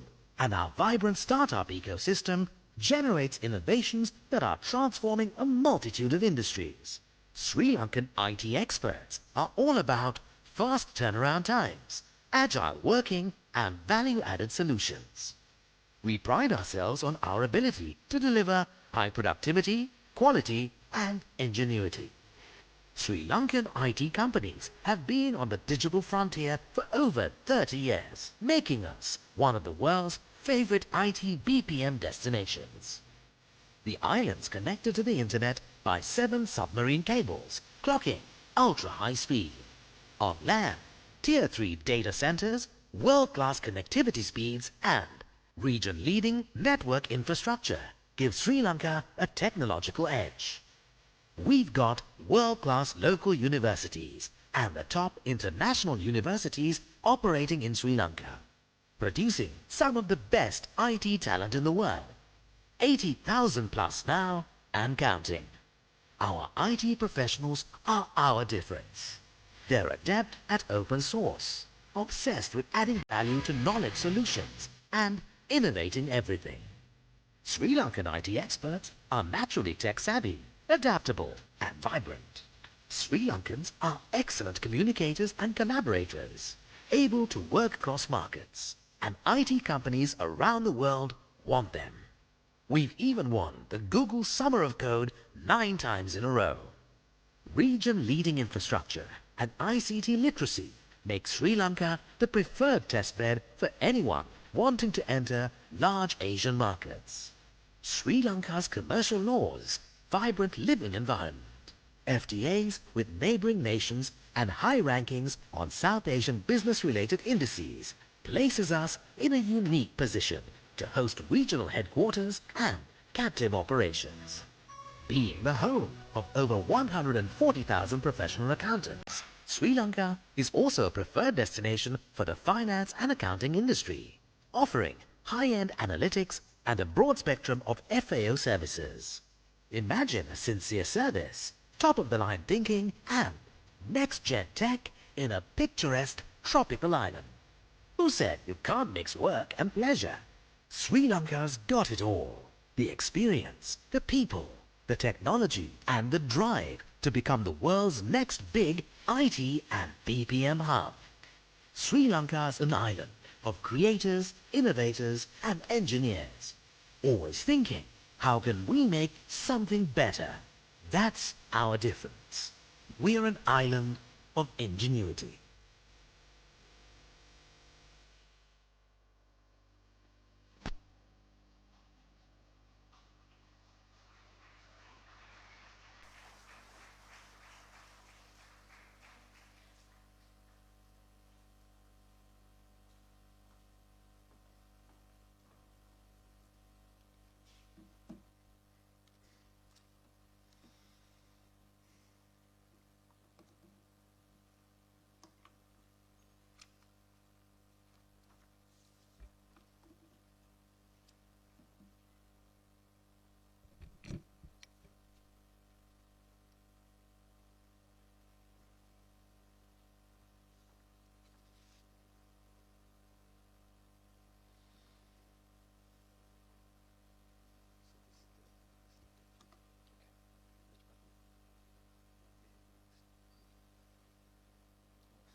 Bismillahirrahmanirrahim.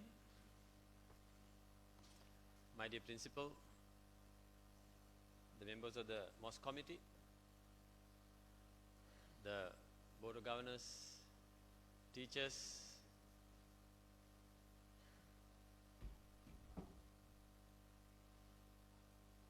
parents, the guests who are here today, and also my dear students, the Zahirians.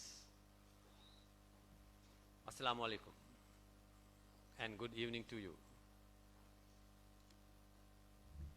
Now, since the oration is about ICT policy, specifically on education, I thought it's nice to have a look at what is happening right now in Sri Lanka with IT. So this is a video clip that I just played here to show you where we stand today. So we are in a very good stand right now, yes. But there are few things that we need to work on. So when principal sir told me that why don't you do a oration on this subject, I thought, okay, maybe I will gather everything from my life, the last maybe 20, 30 years where I was involved in ICT, education, business, traveling. I thought, okay, maybe this is a good chance to talk a little bit about that. So we have assembled here today to commemorate the 131st anniversary of the establishment of Zahira College. Our beloved alma mater, And delivering this Founders Day oration for this prestigious institution in such a significant milestone is an extraordinary honor. It truly humbles me. Allow me to express my heartfelt gratitude to several key figures who have made this occasion possible. I extend my sincere thanks to Mr. Trizi Marikar, our esteemed principal, Mr. Fawzul Hamid, the chairman of the Board of Governors, and the dedicated members of the board. Also, the vice principals, Mr. Meera, and many others who have extended this invitation to me.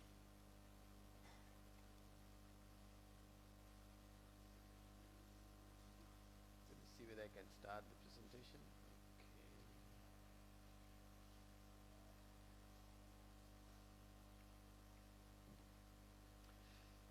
In 1976, I embarked on my educational journey at Zahira College.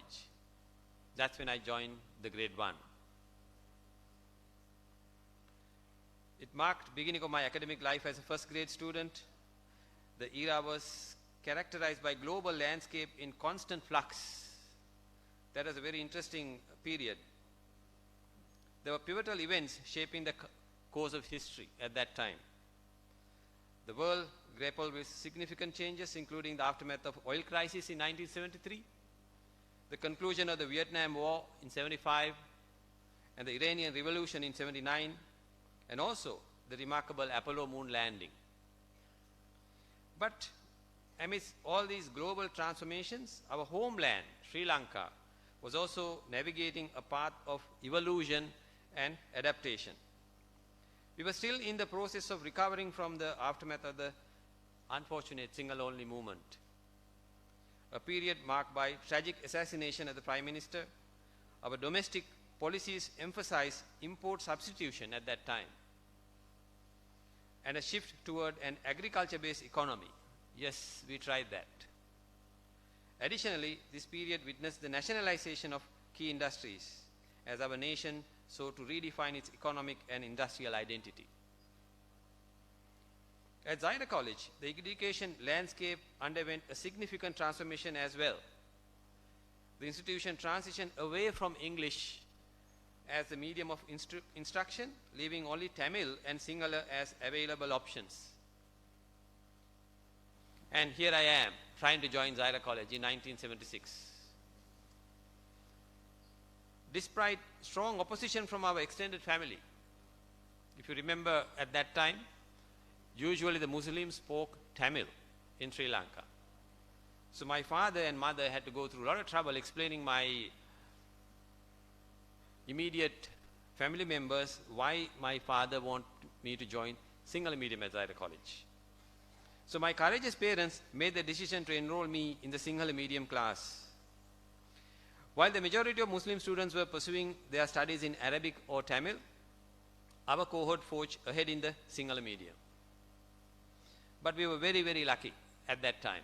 We were privileged to receive education from some of the most esteemed educators in the country at Zahira College, who were dedicated to imparting knowledge in the Sinhala language, history, art, and also literature. I'll tell you why it was very important in a minute. So, recollecting our exceptional Sinhala language instructors remain etched in my memory, in my heart. Among them, the late Mrs. Gunasekara, Mrs. Silva, Mr. Amaradasa, Mr. Abekon, Mr. Amarasekara, Mr. Chandranautunna, Mr. Tangol, Mrs. Lianage, and also Mrs. Rupa Singha stand out as luminaries in our educational journey. I speak, I would say, good Sinhala thanks to my teachers at Zahira College. Zahira also held the distinction of pioneering vocational education on the island. We were fortunate to have access to one of the best equipped workshops at that era, offering diverse ranges of subjects to choose from, including radio electronics, metalworks, woodwork, weaving, motor mechanics, and also printing. In my case, I opted for carpentry at that time, woodworking. I was introduced to the senior library during my grade 8. I was an avid reader. I read a lot and I read a lot thanks to my mother, that was. Due to the interest created within me during the Sinhala literature classes, I started enjoying all the novels at this great library at the college. But once they were done, I've read pretty much all the novels out there. So what do I do now? I started focusing on the glossy science magazines, graciously donated by our benefactors from around the world. We had some of the best, latest science magazine and periodicals at the college at that time. And that's when I developed a fascination towards science, specifically for physics and chemistry. This is in the 80s.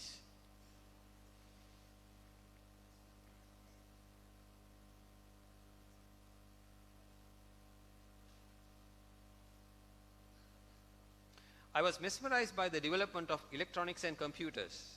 The librarian at that time, Marhum MLM Farooq, never said no to me whenever I wanted to access the reference sections. Reference section is like a very religious place. People don't go there.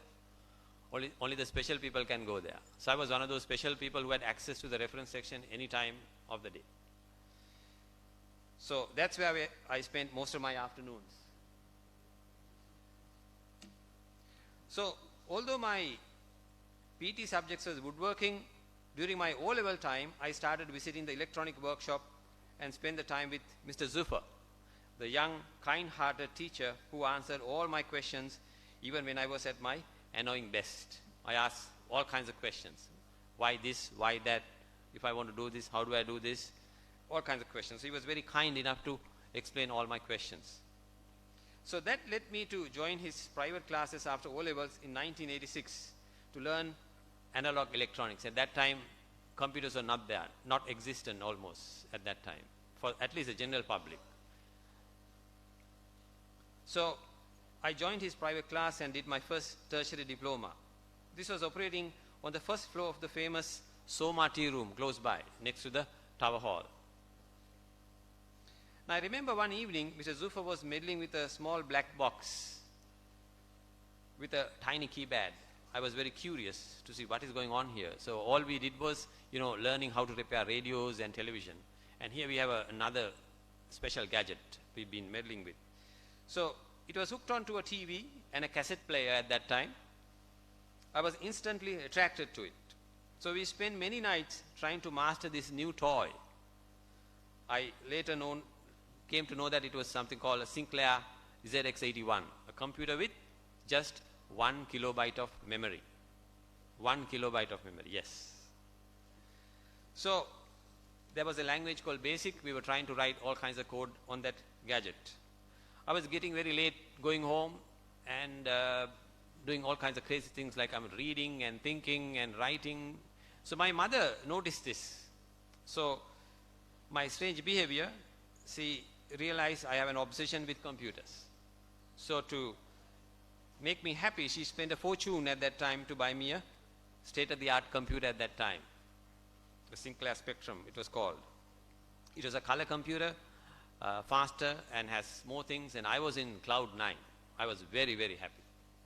And when I used that computer, no one can watch the TV or play any music because I hook it up to a television and I need the cassette player to record my code and also read my code.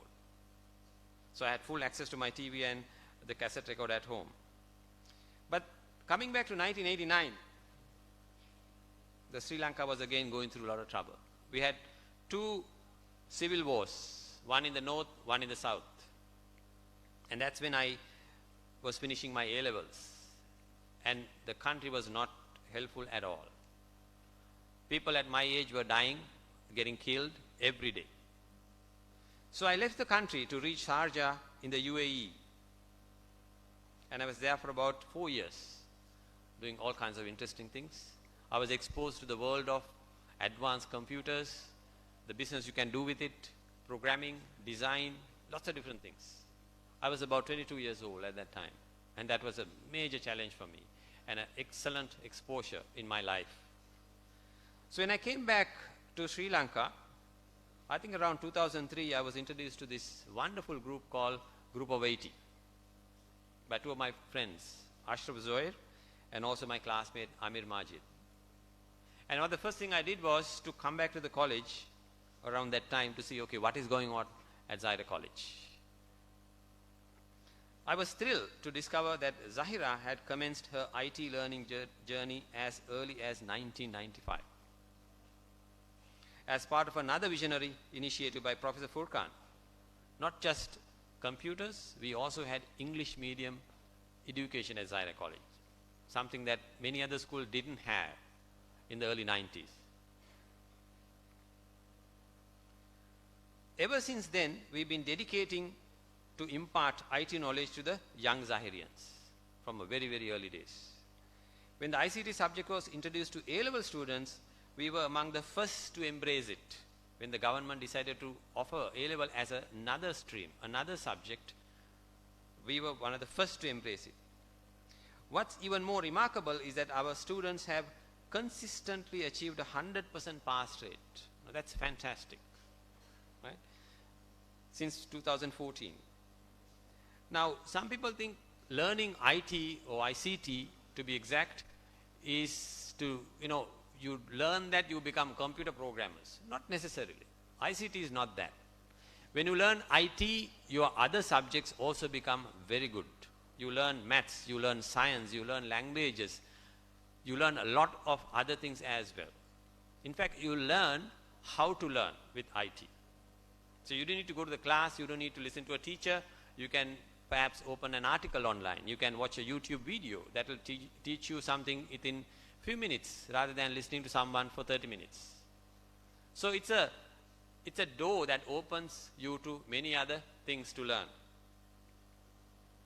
In fact, this is evident when observing the advanced level pass rates. Now look at the numbers, which increased significantly from 58% in 2013 to almost 80% last year, 2022. So that is a result of Zahira's role in educating and giving IT education to the rest of the students here. Now I'm saying all this because there's a reason why,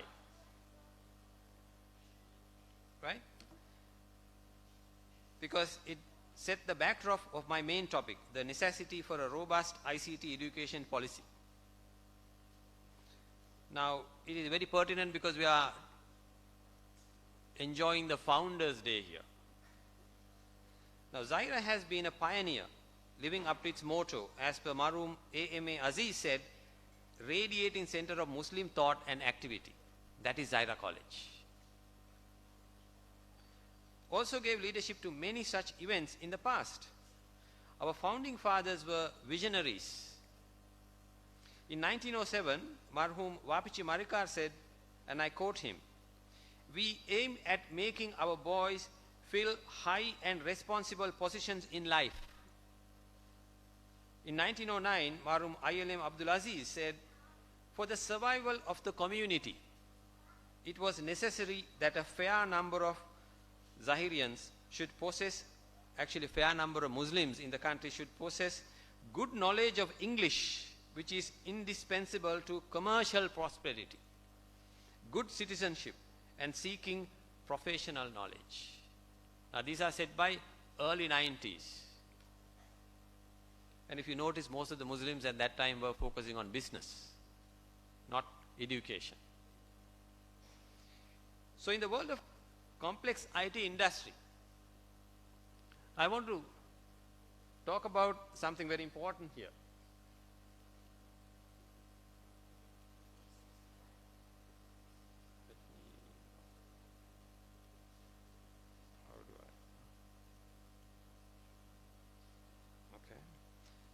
Now, we are talking about the IT and the education. So I thought, let me bring some light to what is happening around us, around the world, and also close to our country, India. There is this company type called the unicorn company type. Right? So a unicorn is a privately held startup company with a valuation of $1 billion. A company to have a valuation of $1 billion is a big deal. People who started companies know how difficult it is. We are talking dollars here, $1 billion. So unicorn companies are typically innovative or disruptive companies that are expected to grow quickly. There are an estimated 1,100 unicorns around the world.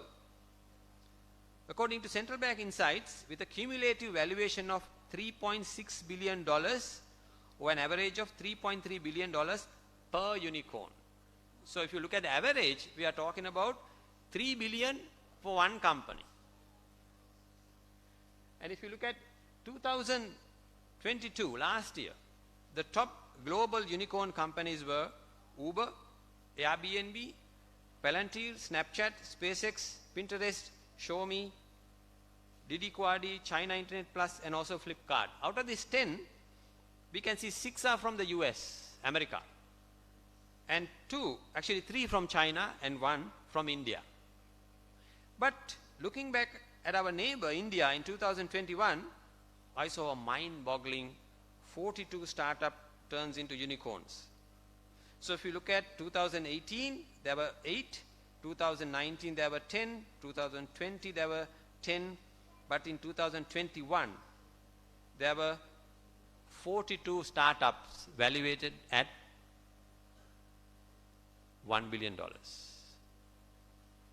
So to put it in perspective, this is more than the total of the previous 3 years combined.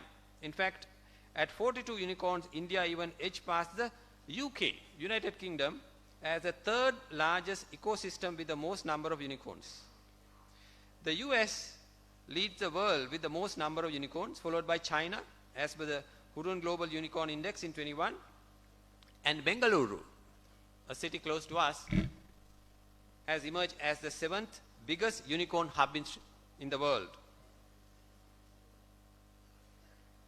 So, data from Deloitte Capital shows that Indian fintech companies, those are financial technology companies, raised $10 billion in 2021 compared to just $4 billion in 2019 and $3 billion in 2020. Most of this is thanks to the reverse brain drain happening in India. Now what is that? Now we see today a lot of Sri Lankans are leaving the country. It is the reverse that is happening in India. Many Indians are coming back to India. And with them they bring their knowledge, their exposure, and of course their finances. So the key word here is ecosystem. What is ecosystem? Now why are we talking about what is happening outside Sri Lanka? Well, let's look at the Sri Lanka's economy.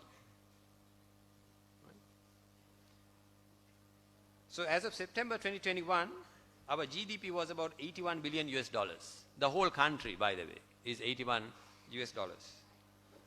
billion US dollars. So of which that 60% coming from the services. So let's forget the rest of that. So the 60% is broken down into 25% of wholesale and retail, transport, tourism, and financial sectors. Now the IT sector is not highlighted here, but it is embedded in one of these numbers inside. So SLASCOM, the apex body of Sri Lanka when it comes to IT, and we call it the BPM sector. I ran a video here to show you where we stand as far as Sri Lanka is concerned. So we are an emerging global destination of choice for knowledge solutions. Sri Lanka is ranked among the top 15 global outsourcing destinations.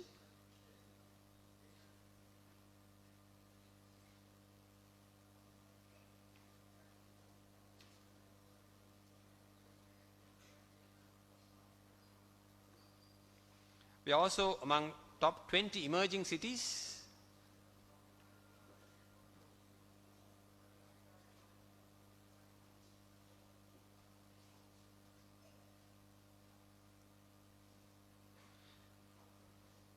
Sri Lanka also won the Outsourcing Destination of the Year accolade awarded by the National Outsourcing Association UK successfully in 2013 and also 14.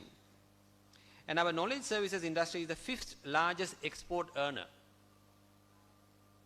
for Sri Lanka in 2018 and is currently estimated to be 1.2 billion US dollars with over 80,000 employees engaged in the industry.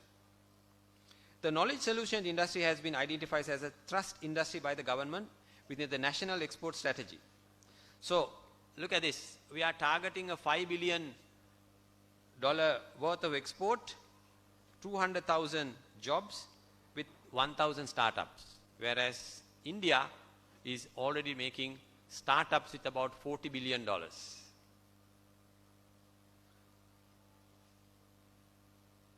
So do you see the difference here?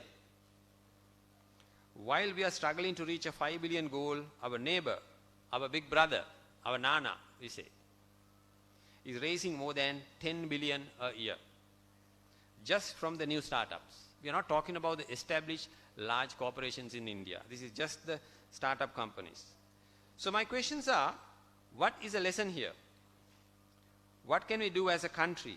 At least, how do we even align ourselves to this massive opportunity in the ICT sector?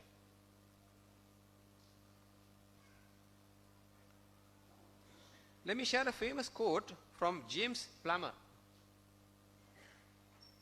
the former Stanford dean, made in 2017 at the IEEE summit. He said, "The engineers of the future will not resemble the engineers of the past."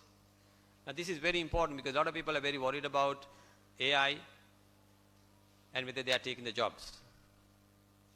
We'll pause to the Azan.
Okay, so the quote from James Plummer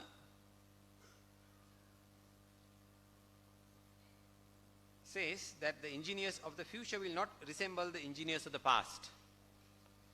They will have to be able to do what machines of the future cannot do.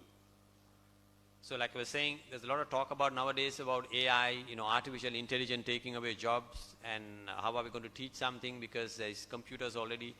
How are we going to mark assessment because students can, easily copy? Don't worry.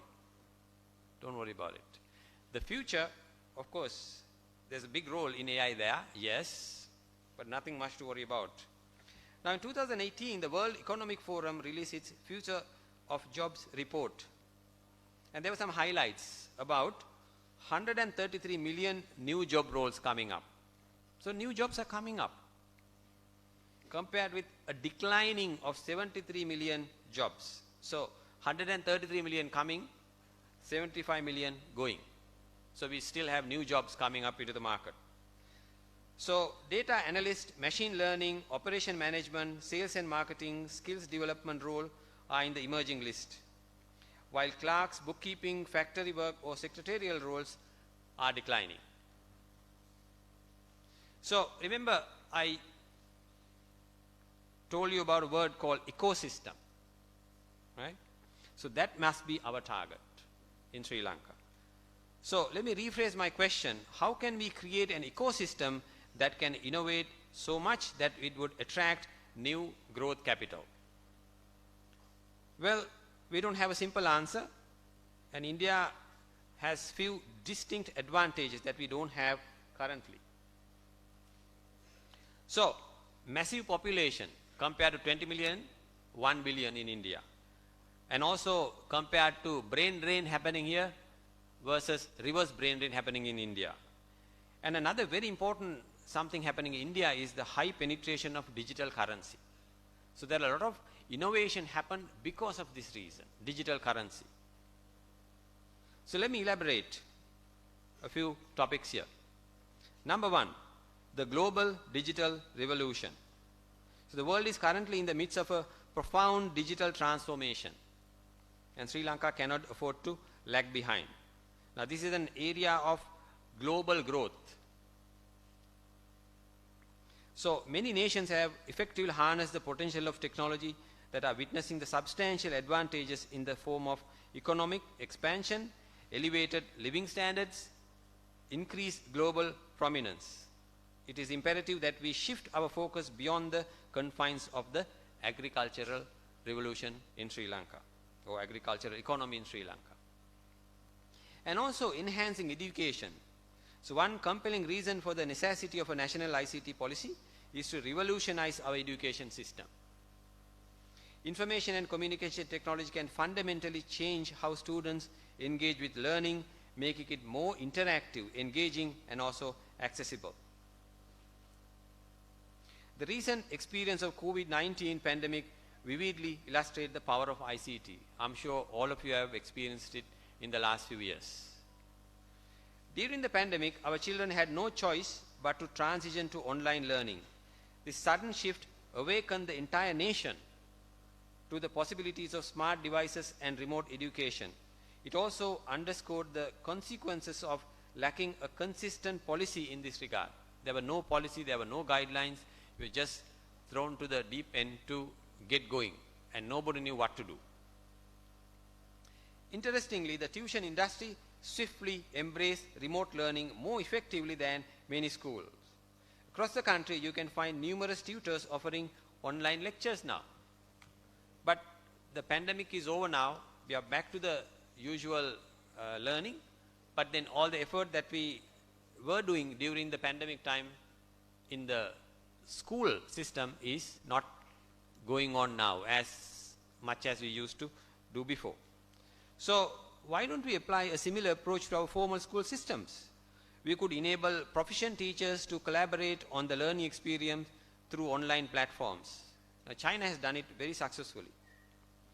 And in fact, at Zahira, I know because I was personally involved during that time, we were also very successfully running such systems. Luckily, we had the software long before the pandemic. We had a learning management system. We had a education score tracking system. So everything was in place. So it was pretty simple for us to get on board. Only thing is there were so many different software systems available. So we were not sure as to which one will serve our need best. And also empowering the workforce. So job market is evolving rapidly with many traditional jobs being replaced by automation and technology. To remain competitive, our workforce must be equipped with digital skills.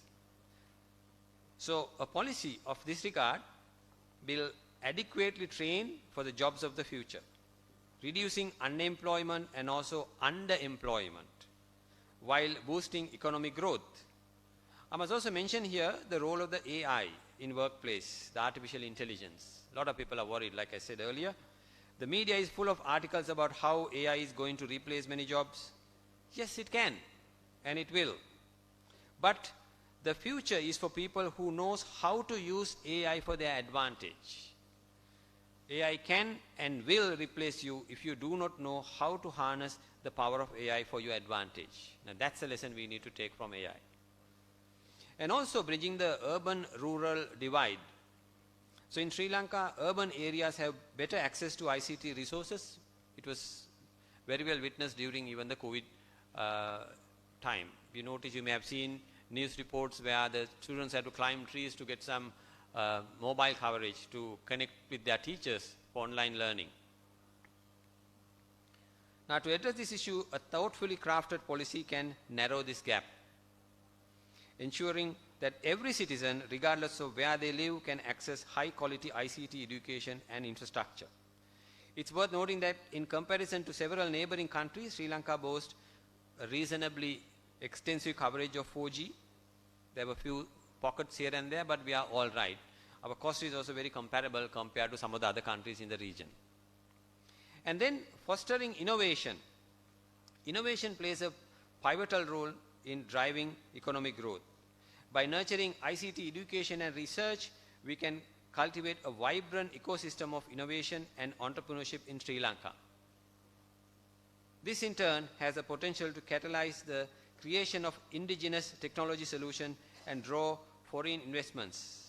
Abundant open source projects offer valuable learning opportunities. I think the video you notice, on a distinct note of pride, our coders have achieved a remarkable feat by securing consecutive victories in the Google Summer of Code. Now that's a global competition managed by Google. We've been winning the places for the 10 years continuously, our coders in Sri Lanka. So even the e-governance and citizen services can be enhanced through ICT education policy.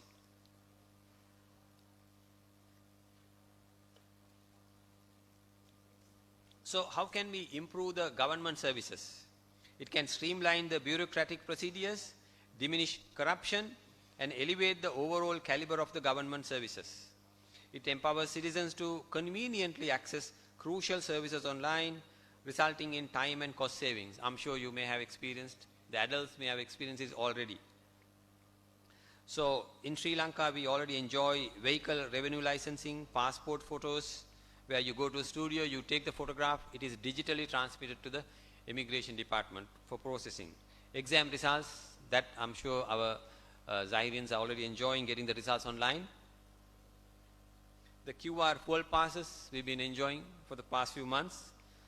The demand for expanding such services remains substantial. There's a lot of demand, a lot of opportunities out there in that regard. Also, if you look at the global competitiveness of Sri Lanka, ICT gives us a fantastic opportunity. So our neighboring countries have already recognized the importance of ICT education and have made substantial investment in this area. So to remain competitive in the global market, we must do the same. So the policy will not only align us with our forward-thinking neighbors, but also empower our citizens with the skills and knowledge required to thrive in the digital age. So we will be well prepared to meet the challenges and opportunities of the evolving global market space. We are already doing that. Many top Sri Lankan companies are operating and getting staff from other neighboring countries like India, for example. And also another major area is cyber security. Now with increased reliance on ICT, the need for robust cyber security measures is also very paramount. A well-crafted policy can include provisions for cyber security education and training, helping protect our nation from cyber threats. Now this is also becoming a seriously important aspect around the world. Next one is environmental sustainability. So the policy can also address this area, especially on the smart resource management, reduce energy consumption, and also support eco-friendly practices. So a national policy can adapt and sustain these technologies. We can see this already happening in the introduction of smart hybrid power inverters. If you remember the power crisis we faced, many companies and homes converted their energy system into solar-based battery bank systems. And I think the country or the government has done a wonderful job of exempting taxes from these such devices. So the batteries, solar panels are exempted from taxes. So that's a very good area. In fact, many IT companies also give loans and discounts for such systems to install at home. So we can have a continuous power in the ICT area.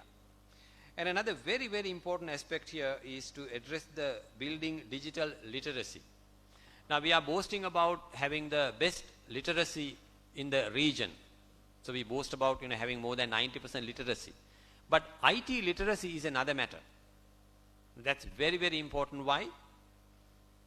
It is an essential skill in the modern age, serving as a cornerstone of effective participation in totally digitally driven world. Now if you look at, like for example, banking, the number of people who are having a credit card is still very slow due to lots of different reasons. So if you have a card, you can do digital transactions. Now people are still believing in hard cash. Now that's one thing India got away with. When Modi wanted to change cash, rather hard currency overnight to digital currency, now that gave a major boost. People thought it is impossible. Now you walk into any shop, even a street side shop, you can pay from your mobile phone and they accept it. And the policy is very, very important for education, because these programs empower our people with knowledge and tools necessary for navigate the digital terrain. This becomes increasingly vital as we witness a surge in incidents where our citizens fall victim to scams and ransomware attacks. So some people might think, okay, Sri Lanka, we are a developing country, we are protected with these cyber attacks. Not really. Every day you see somebody coming up with some jargon like cryptocurrency or blockchain, and they say, okay, invest your money here. We use cryptocurrency, and people go at a rate and they invest their hard-earned money there. And very soon they realize it's just a buzzword, but they are a typical scammers. Every year you see at least 2 or 3. That is because their digital knowledge is very low and they don't know what is going around the world.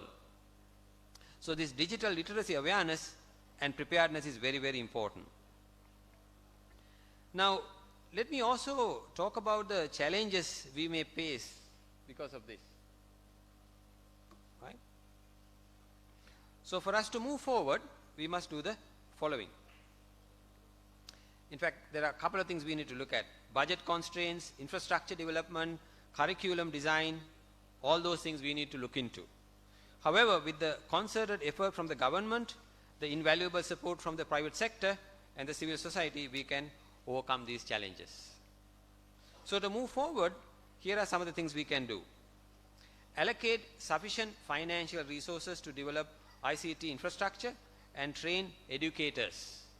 Training the teachers, very, very important.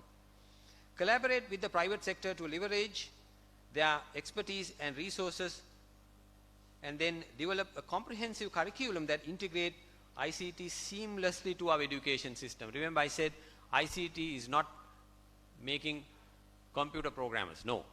ICT is a learning thing. It's a skill like English. It is a skill that we need to master. With ICT, you learn how to learn. And also prioritize digital literacy programs for all citizens and establish a monitoring and evaluation mechanism to track the progress and make the necessary adjustments. So a properly developed and empowered policy will contribute to the knowledge economy.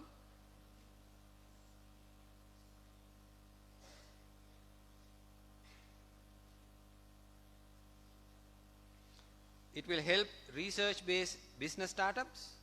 It will also help development of the learning society. As per UNESCO, education is key to development. So UNESCO says education is key to development. I think we are witnessing it today about what is the role of education and the havoc it has created in our own country. So at the same time, I want to highlight the commendable effort of the Ministry of Education, particularly through initiative like e-Taksalawa, the National Institute of Education NIE, which plays a crucial role in curriculum development and providing valuable educational resources, and also the Open University with their facilities for remote education. But with all that, it is essential to recognize that their current contribution to modernizing the education system with information and communication technology remains somewhat limited. This is where collaboration with the private sector becomes imperative. Initiatives undertaken by the Sri Lanka Rupawahini Corporation and DP Education serves as exemplary models on how online education can be effectively disseminated to a wide audience, making quality learning accessible to the masses. I'm also seeing many other alternative education efforts are coming up now. One in Trincomalee, another one in Matara, few in Colombo district, some in the Gampaha, Panadura. I see many people, many entrepreneurs challenging and coming up with some fantastic ways of teaching. And ICT was a big role in that. So I think it's good time now to everyone to come forward to look at how we can make it as a policy so that things will have a certain concerted effort towards a national action. So in conclusion, the imperative for a comprehensive national ICT education policy in Sri Lanka cannot be overstated. Such a policy represents a strategic investment in our nation's future, one that will empower our citizens, drive economic growth, and position Sri Lanka as a global leader in our digital age. So let us unite and work together towards a brighter and more technologically advanced future for Sri Lanka, ensuring that no one is left behind in the digital revolution. We are doing that for the education revolution, but I think it's now time to do the same thing for the digital revolution. So your attention and support in these endeavors are greatly appreciated.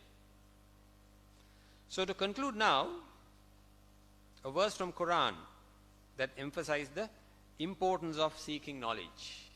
You know, Islam has a lot of focus on education. We hear saying, for education, go from Saudi Arabia to China. That's like, you know, it takes years at that time. Okay, now you can get to a plane and go. But imagine saying this about 1,500 years ago. Go from Saudi Arabia to China if you need to learn something. So that is the sort of emphasis Islam has put on us.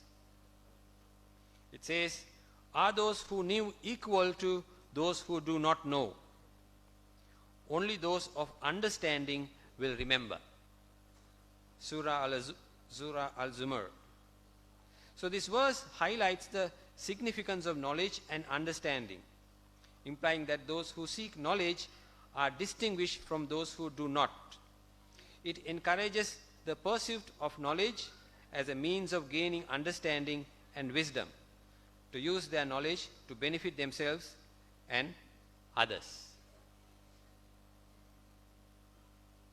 So my objective today is to give you an highlight of what is happening around the world, and specifically what is happening in India, our neighbor, and also what we have been doing so far in Sri Lanka, and also together how we can bring in some consistency to ICT as a policy, and then take that as a moving forward mechanism to come out of the place we are in now, Sri Lanka. Thank you very much. Assalamu alaikum.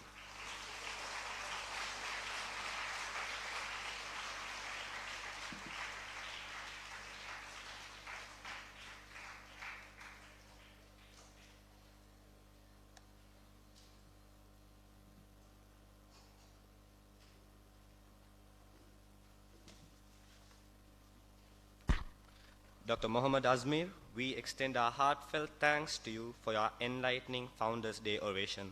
Your expertise and vision have provided us with valuable perspectives that will undoubtedly influence the way we approach education in the digital age. Your contribution to our celebration today is deeply appreciated. Moving on. This is the time we acknowledge the talents of our school who have proved that they are the best of the crowd.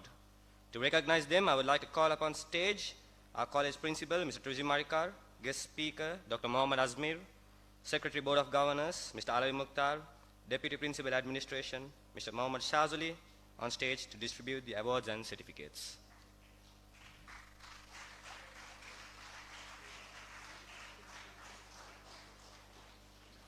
Over to you, Shafan.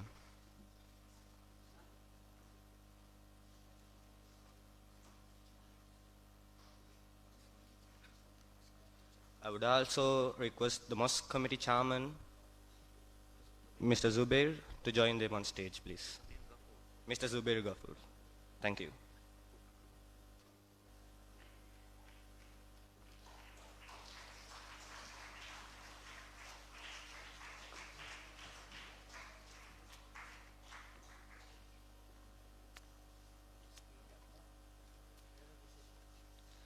Thank you, Nafil.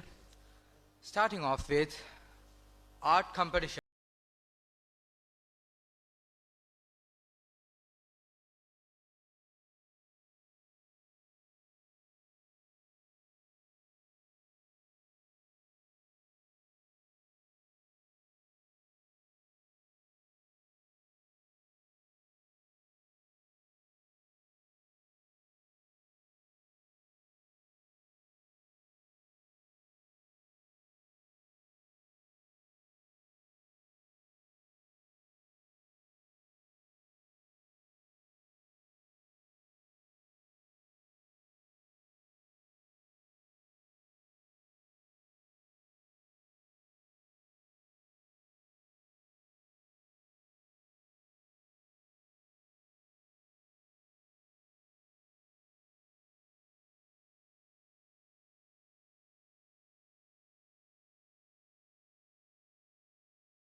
of the equally talented competitions and performances. So all of them are considered as winners. First, Tuan Ansar Fatima Sauda from the primary section.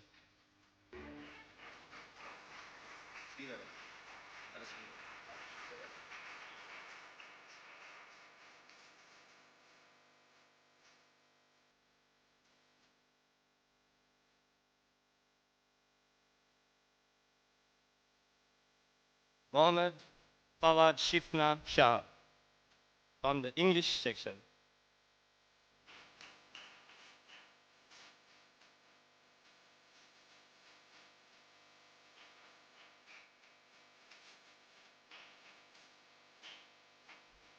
Fatima Farsha Rumi.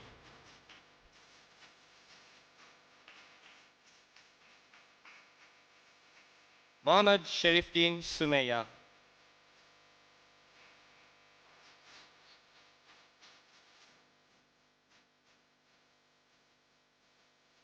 Mohammed Ali Fatima Nazrat.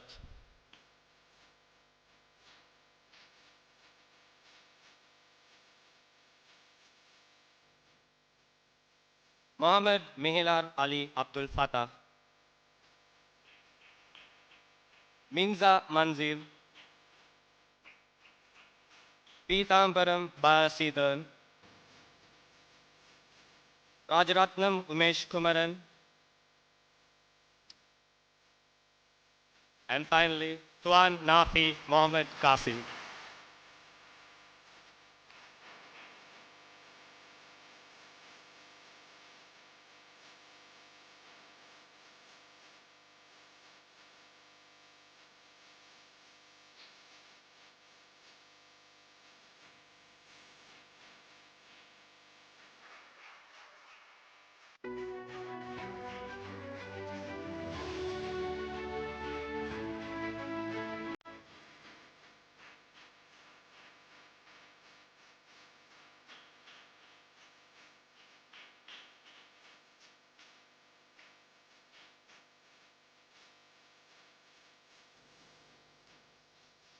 Thank you, sir. I kindly request you all to remain on stage.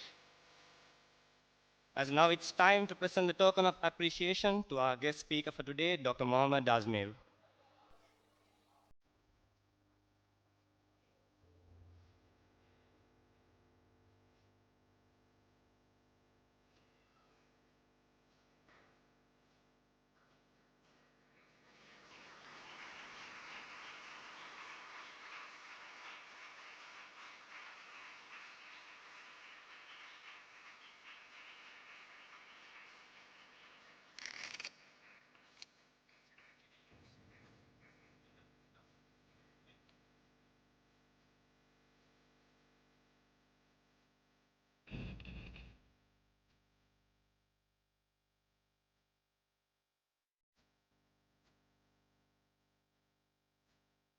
Thank you, dignitaries.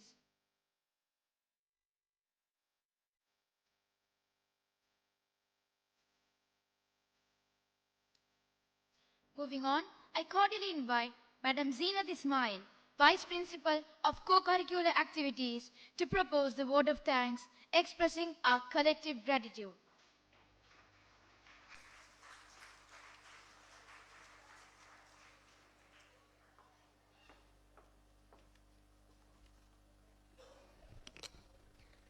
Ladies and gentlemen, good evening and Assalamu alaikum. As we have come to the close of our college Founders Day celebration, I would like to extend a heartfelt vote of thanks to everyone who has contributed to making this event a remarkable success. First and foremost, our deepest gratitude goes to our esteemed principal, whose unwavering dedication and visionary leadership continue to shape our institution's excellence. A sincere thank you to our distinguished guest speaker for gracing us with your wisdom and inspiring words. Your presence added great value to our celebration. Next, I would like to thank the Board of Governors, members of the Mosque Committee, OBA, PTA members, We appreciate your continued guidance and commitment to our college's growth and development. To our Deputy Principal Administration, Vice Principals, POD, POG, sectional heads, coordinators, and our dedicated teaching staff, your tireless efforts have been the backbone of this celebration. Thank you for your hard work and dedication.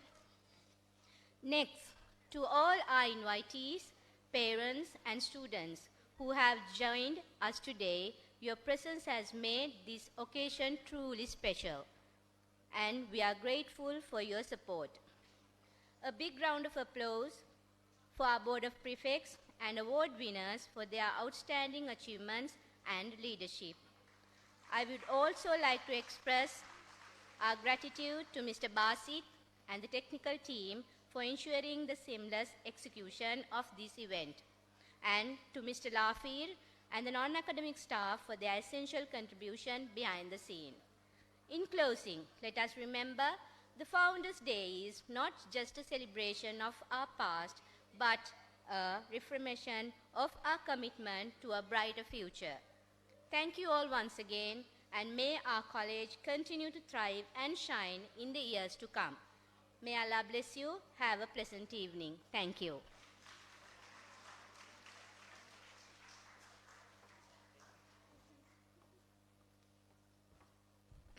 Thank you, madam, for your words truly have beautifully encapsulated the essence of this celebration and the contributions of all who have been a part of it. Let us end the day's proceedings with the recitation of Dua and Salawat by Brother Yahya Imran.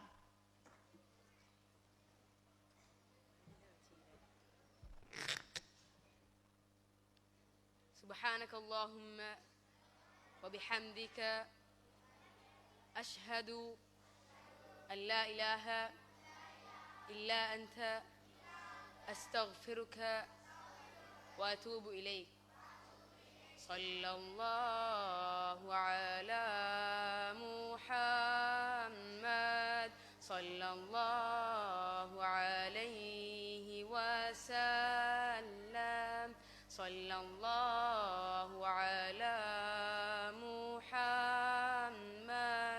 صلى الله عليه وسلم صلى الله على محمد يا ربي صلي وسلم والسلام عليكم ورحمة الله وبركاته.